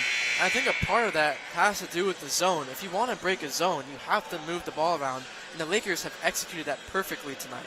Speaking of perfect, how about the Lakers being 6 for 6 from the free throw line? It's the small things like that that matter in this game of basketball. And making all of your free throws up to this moment just continues to add to that. That is 6 free points that the Lakers have added to this lead to give them a little bit more comfortability as the play resumes here in the second half. Gary McLean will take up the floor, gets double teamed, finds McGee on the far side. Judd goes to work on Phelan, but finds McLean cutting down the lane, and McLean will get that one to fall. He's down into double figures with 11. Yeah, McLean to the lane. That's something that I could get used to saying because the kid's a great scorer, and he's making it known now. This is a season high here tonight, but the Lakers, they're just finding different ways to score. We've seen them shoot corner threes, outside the perimeter threes, in the paint. This is a great sign if you're Coach Leone looking to win. The fourth Laker to go into double figures Bradley with 28, Judd with 16, McGee with 16, and McLean after that bucket now at 11. Definitely a good sign if I'm Coach Leone, because I need to know that I have guys who have yet to prove themselves in this role who can score at this level. Dan Anderson goes 1 for 2 at the free throw line. The only player in the Saints into double figures. That one's going to be stolen by Brown. Phelan finds Chris Down Jr. inside, but stolen right back by Bradley. Yeah, Bradley did a great job making up for his mistake. He had the turnover, and then he picks up the steal to get it back. That's definitely a confidence booster, and that'll earn him some bonus points here from Coach Leone, as if that turnover had become costly. Fowler into McGee in the corner. Good defense by St. Lawrence. It's going to be stolen, but they're going to say that it was number 10 or 15, Jalen Brown, who stepped out of bounds. Yeah, great hustle by Brown. He just unfortunately was sitting on the line when he touched the ball. So McLean will inbound it for the Lakers.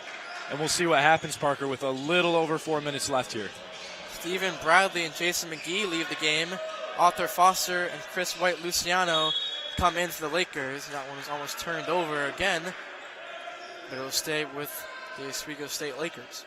Like I was saying, you can't give up. You can't subject yourself to continue to get scored on.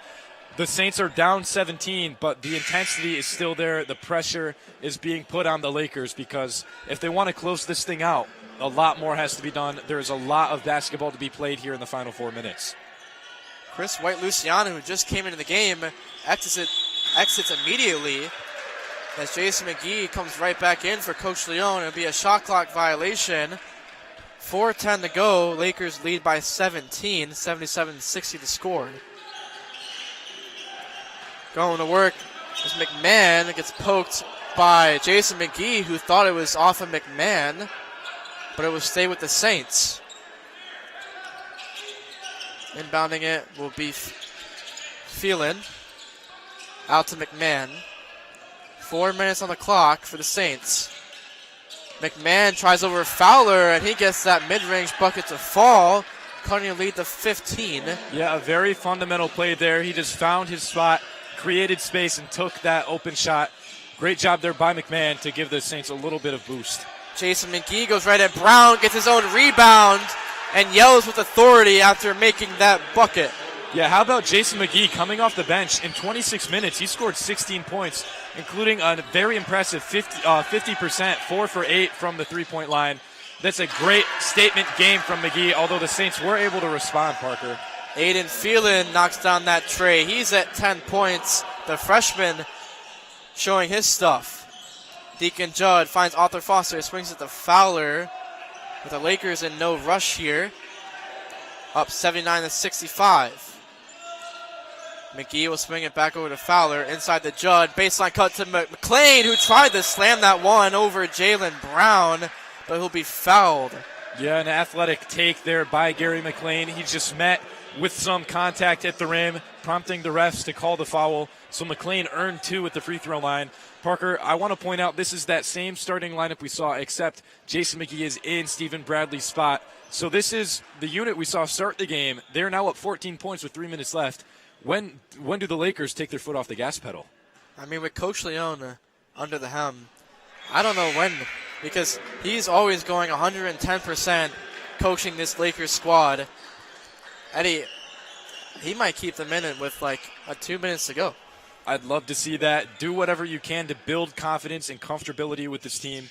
You have the potential to take this team a long way if you're Coach Leone. You want to do everything right, including giving them that extra time playing together. Build some passing lanes, build the playbook, expand on what you have. And this Lakers team has a lot of potential if they were looking to make a run. They absolutely can make a run this season. The way they're playing here in this one. That one's good from Dan Anderson. The Saints are making a bit of a run here, only down by 12 now with 2:45 to go. Yeah, they are definitely chipping away at it, and now's the time because we're running out of time. But how about Dan Anderson? He's now 3 for 6. 3 for 6 from the three-point line. His total now up to 17 points on the night, and it couldn't come at a better time because there's 2:41 on the clock. The Saints making a little bit of a run here, but it might be a little bit too late, Eddie, as Fowler misses the free throw, but it's rebounded by Foster. It's stolen by Anderson. An ill-advised pass by Foster. Great hustle by McLean there. This one's a deep one, and he's going to be fouled on the three-point shot. That's Aiden Phelan. So now the Saints get to go to the line for 3 free throws, and the clock is stopped. Yeah, that's perfect, honestly, if you're the Saints, because, like you said, the clock is not running, and it gives you the chance to score 3 points right now when you need it most. That'll bring it to an 11-point game with a little under 2.5 minutes left, although Phelan won't make the first. But these next two are very important, Parker, if you're the Saints. Phelan misses the first free throw. He has 10 points on the night. Make that 11. The freshman from Syracuse, New York, not too far from here in Oswego, had 16 in the opener against SUNY Geneseo off the bench. Was 2 of 6 from behind the three-point line in that one, as he goes 2 for 3 at the free throw line, making this a 10-point game. Yeah, Saints are putting a lot of pressure now on the Lakers side of the court. Judd's going to get a great take at the rim, but the Saints are just putting that pressure on because they need to generate stops and turnovers if they want to hang in there. The Saints forgot about Judd on that one. Dan Anderson will try one. That one's good from Dan Anderson. Saints only down by 9 now. Cross court to Judd. He'll go against Anderson and be fouled. They're going to count that, and he'll go to the line to shoot one more. Deacon Judd gets the and one. That is huge for the Lakers. Wow, what a time for Deacon Judd to show that he's still in this game.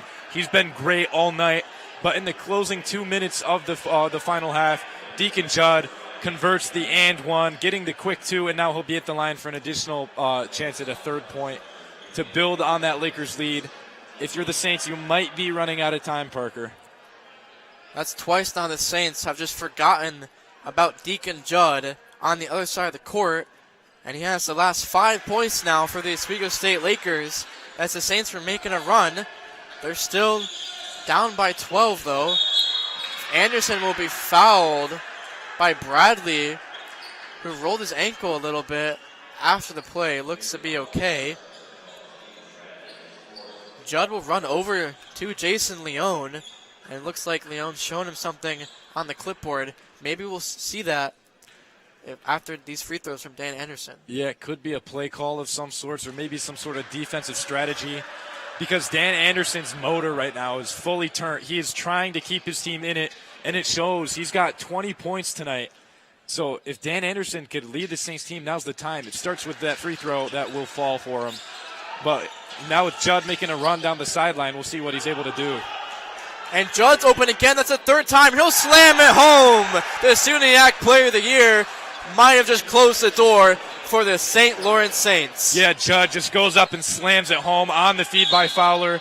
Just a great picture-perfect finish for the Lakers. You could take that one off our stream and just watch it over and over again here on WTOP, because that is Oswego basketball right there. That might have been what Coach Leone was telling Deacon Judd as he ran over to Coach Leone to show him something on the clipboard. And Eddie, that was 3 straight possessions where Deacon Judd was just wide open on the other side of the court. Just a defensive collapse from the Saints. Absolutely. We could call it a defensive collapse, but that part of the defense hasn't been there at all tonight. Judd up to 23 points, only missing 1 basket from the field, 10 of 11. With 7 rebounds and 4 assists. The kid is showing why he was the SUNYAC Player of the Year last year, and now we'll see if he gets another opportunity. McGee will slow things down, so Lakers lead 87-76. He'll get doubled, tries to get to Judd, but tapped out of bounds by Chris Downs Jr. You could see down there on that sideline, Judd was calling for the ball. In the final 90 seconds, you want the ball in your playmaker's hands. Even with the lead this comfortable, Judd knows what to do in big games like this, in big situations, despite what the scoreboard might say. Gary McLean will enter for Freddie Fowler. So a decently big lineup out here for the Lakers. The shortest player being Jason McGee at 6'1". Bradley won't shoot it. Lakers don't need to score, just have to waste the clock. Foster to Judd. Out to Bradley. Bradley will go cross court to McLean. He'll pump fake, drive inside, gets around everybody. But a too hard of a finish by Gary McLean. And the ref goes over the scores table maybe for a shot clock issue. But that last play, the Lakers had several chances to take the shot, but I think with the game where it's at, they decided not to, and then McLean kind of forces one there at the end. Yeah, even at this point in the game, that's something you want. You want to waste the clock. You're up double digits. You just got to get the clock down, take whatever you can with the remaining seconds on the shot clock. Although not the best take by McLean, it makes sense because Coach Leon wants to close this one out, and he's doing the smart thing by running as much clock as he can. Recap so far with a minute left in this one. Bradley leads the way for the Lakers with 28 points, 6 of 9 from behind the three-point line to go with 5 rebounds and 4 assists and 2 steals. Deacon Judd with 23 has come alive here in these last couple of minutes of the second half. 7 rebounds, 4 assists for him, doing it all over. And Jason McGee has 18. So almost 3 players, Eddie, with 20 points for the Oswego State Lakers. Absolutely. I've been saying it all night. It's a statement game, and they really capitalized on their opportunities. However, we've been saying Stephen Bradley's name all night. I'm going to be the bad cop here. I'm going to bear the bad news. Bradley had 6 turnovers tonight on top of his 6 three-pointers. So a dominant game, don't get me wrong. But if you could trim down those turnover numbers and have another, 20-point performance with, say, 2 or 3 turnovers, 0 is unrealistic because turnovers are a part of the game. But there's a lot to work with for this Lakers team. Once you cut back the unnecessary turnovers and fouls, you've got a really good core that could make a long run, Parker. For the St. Lawrence Saints, it's Anderson leading the way with 21. Dewinski will try one. They're going to call foul on Arthur Foster on Dewinski, and the bench can't believe it. And the coach Leon can't believe it either. He might get a tech here, Eddie. Yeah, it's going to be interesting to see what happens because I don't see the reason for the foul as the refs are talking to Leon over on the sideline, but Dewinski's at the line for 3 regardless, so there's not much arguing he could do at this point. The ref, it seemed like he was ready to blow his whistle at Coach Leon. Not sure exactly what he was saying down there to the far side ref next to Coach Leon as Dewinski so far 2 for 2 at the free throw line. Subbing in for St. Lawrence is number 22, Chris Downs Jr., and number 15, Jalen Brown, comes back in for St. Lawrence. Coach Leon still pleading his case on that foul. And rightfully so because those fouls, those free throws, could be costly in this game because the Lakers still need to close it out. The Saints aren't giving up. There's under a minute, but it's now within single digits again. So if I'm Leon, understandably, he's talking to the referee, just making sure that they're on the same page.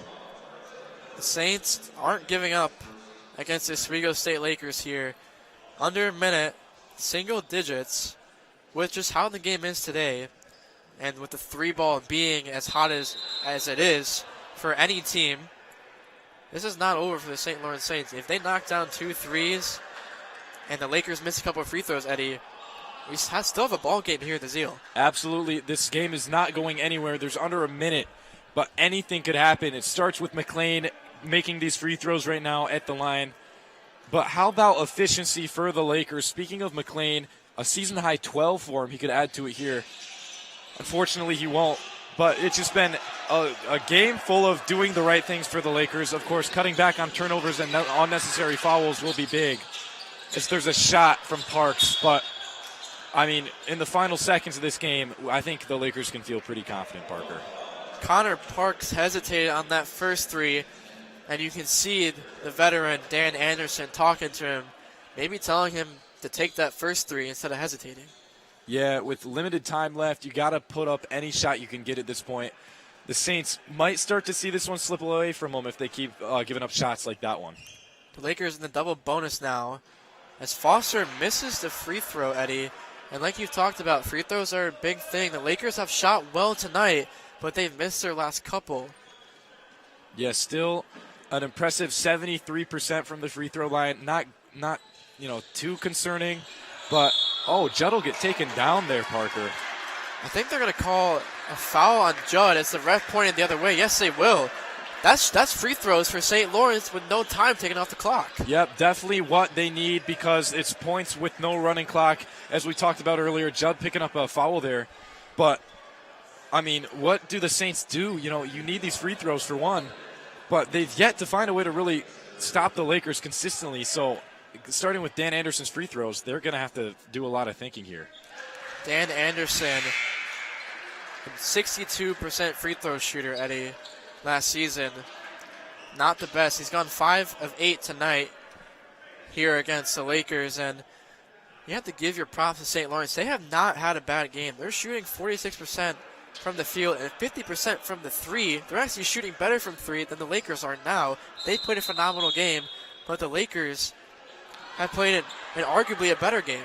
Absolutely. Let's not discredit the fact that despite being down, St. Lawrence has scored 79 points tonight. That's a decent amount for this level of play. They have taken 5 less three-pointers than the Lakers have, but they're 9 for 18 to the Lakers' 11 for 23. Very comparable statistics for the two teams. We've been talking up the Lakers all night, but the Saints have hung in there, now bringing it back within single digits here in the final minute of the frame. But do not discredit the St. Lawrence team because they've looked phenomenal here as well at the Max Seal Gymnasium here on this snowy Tuesday night. St. Lawrence is on a 5-0 run in the last minute and 6 seconds. They've gone 4 for 5 from the field in their last 5 attempts, and 3 of 4 from 3 in their last 4 attempts from 3. Making this game interesting at the Zeal, not letting the Lakers have a cakewalk to the finish, as it looked like it was going to be, as Coach Leone started subbing in some of the bench players. But we still have a game here with 43 seconds to go. Parker, it's what I love about the game of basketball is anything can happen at any moment, and it starts with getting the ball in the hoop. Something the Lakers have done well tonight is scoring in the paint. Led by Deacon Judd, the Lakers have scored 42 points in the paint to the Saints just 22. That's a 20-point differential from the two teams, ultimately that being the difference maker in this game if the Lakers can pull it off. Lakers lead by 7. St. Lawrence down by 7. Again, at the scorer's table, as someone in the crowd yells 43 seconds should be on the clock. We'll see if they do change that. It will be 43 seconds on the game clock, 30 seconds on the shot clock. Lakers inbound. They'll foul McLean immediately. That's Stawinski who will foul. Has to be careful, though, Eddie. That's his 4th foul. Yep, at this time in the game, he needed to do it to preserve the clock. However, somebody else is going to have to be the one to draw the fouls now because that's his 4th personal. One more, and he's done. It looks like Coach Chris Downs is getting ready to sub in. Number 2, Braden Shepherdson. Number 5, Connor Parks. Yeah, two guys who are just established shooters at this level. When they are down, 7 points with this much time left, some of your scoring is going to have to come from beyond the line. You need to score quickly and efficiently, and those are two guys who can get it done for the Saints team. McLean makes his first free throw. McLean now at 13 points. Another whistle is blown. It's going to be a timeout called by head coach Chris Dowd of the St. Lawrence Saints. And Eddie, it just feels like this game is never going to end. Yeah, and I'm all for it because as much of a Lakers fan I am, I just love good basketball. And this has been one of those great games that you could ask for. And in the season opener for the Lakers, it's just, fundamentals, high scoring, great plays. We had Judd slam just moments ago. It's just been that kind of game where I could just sit here. I'm calling the game, but I'm watching the game, and I'm having a great time here, Parker. What a game here in the Max Seal Gymnasium. Tuesday Night Hoops on WTOP 10. We hope you're enjoying watching our coverage.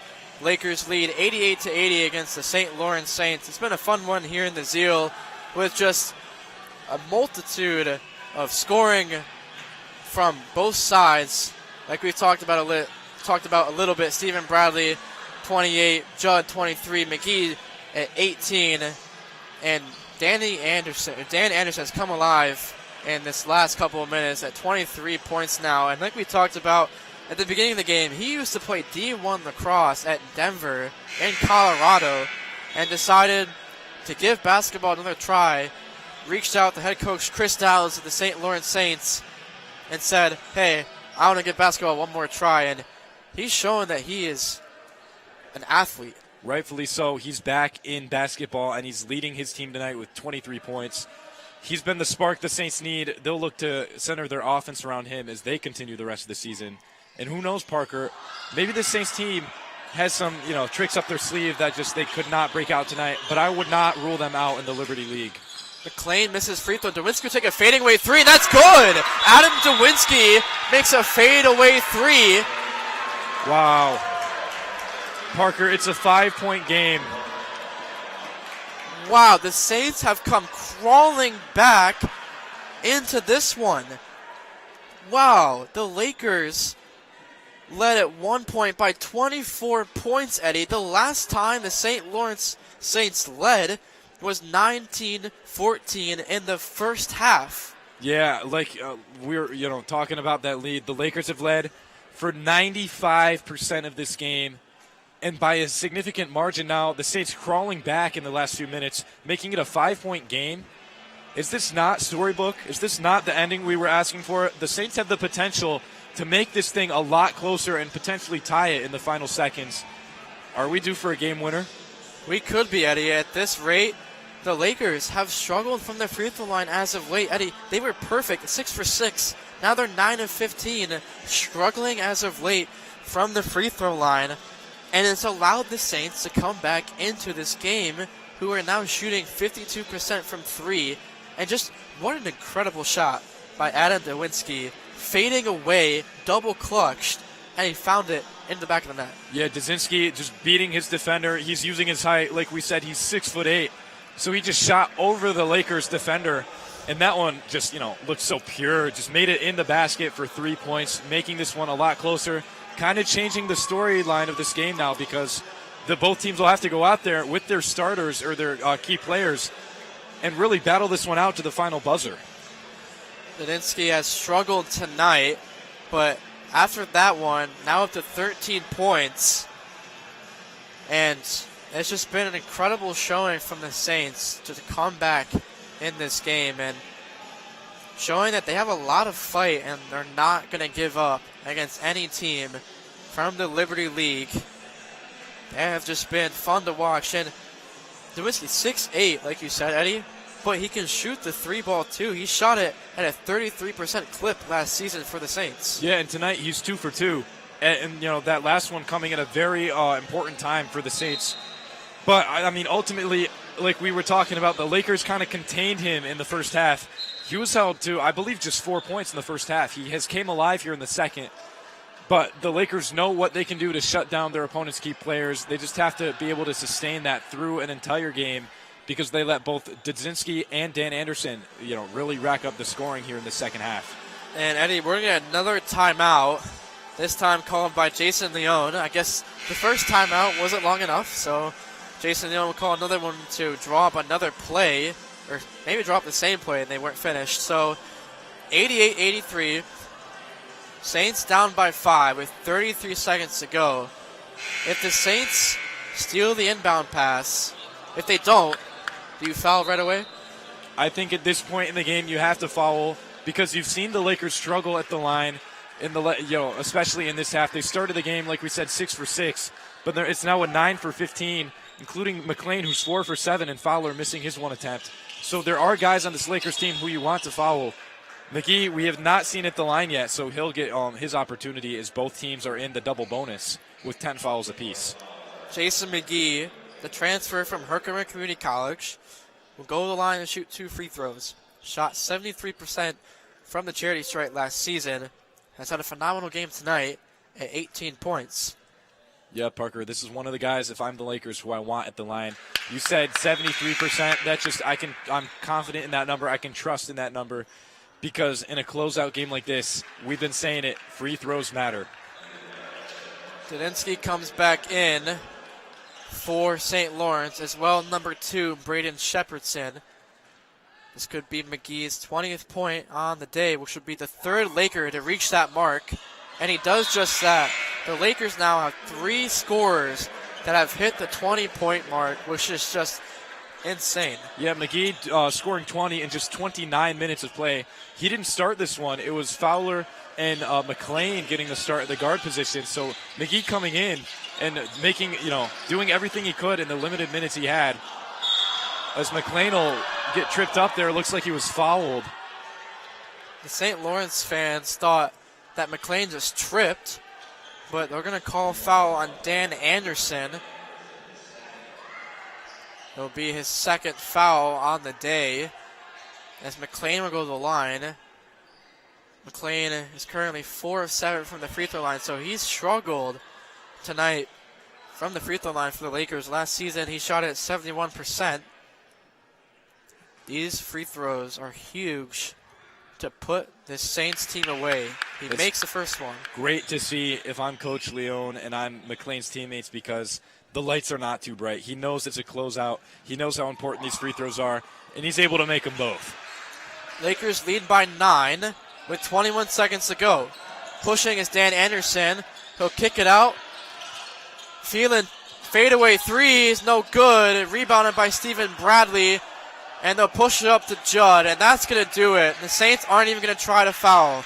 The Lakers are going to win 92-83 in a close fashion against the St. Lawrence Saints, Eddie. At one point, Lakers led by 24, but the Saints made it a 5-point game with under a minute to go. Yeah, Parker, I give a lot of credit to the St. Lawrence Saints tonight.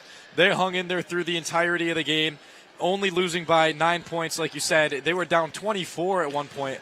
So just a great showing from the St. Lawrence team. They will be a dominant team in the Liberty League, so keep an eye on them. However, we are in the SUNYAC. We made a SUNYAC run last season, and if I'm another team in this conference, I'm keeping an eye on the Oswego Lakers, because they just put up 92 points in their season opener, including 3 guys with over 20 points. The Lakers have scored 106 points this season.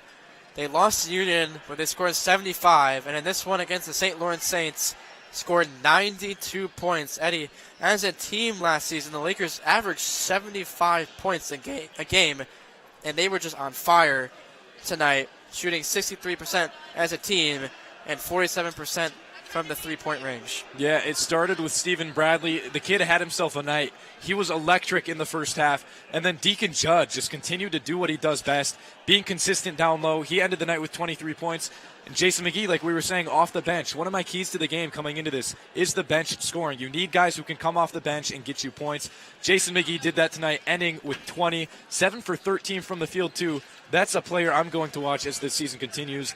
Maybe he'll step into a starting role, but for now, all the credit to Jason McGee coming in and doing what he does best. The transfer from Herkimer Community College can score the basketball at will. And like I mentioned, had a career high of 40 points last season at Herkimer Community College. On the Saints side, Dan Anderson had 23 points. Dadinsky had 13, and Phelan, the freshman, had 12. A good fight from the St. Lawrence Saints, but not enough to beat the Oswego State Lakers here in the Max Steel Gymnasium. That's going to do it for our doubleheader coverage on WTOP 10. The women's team loses, but the men's team gets their get back and wins against the St. Lawrence Saints. I'm Parker Forrest, alongside me, Eddie McAlpine. Thank you for watching. Have a good night, everybody.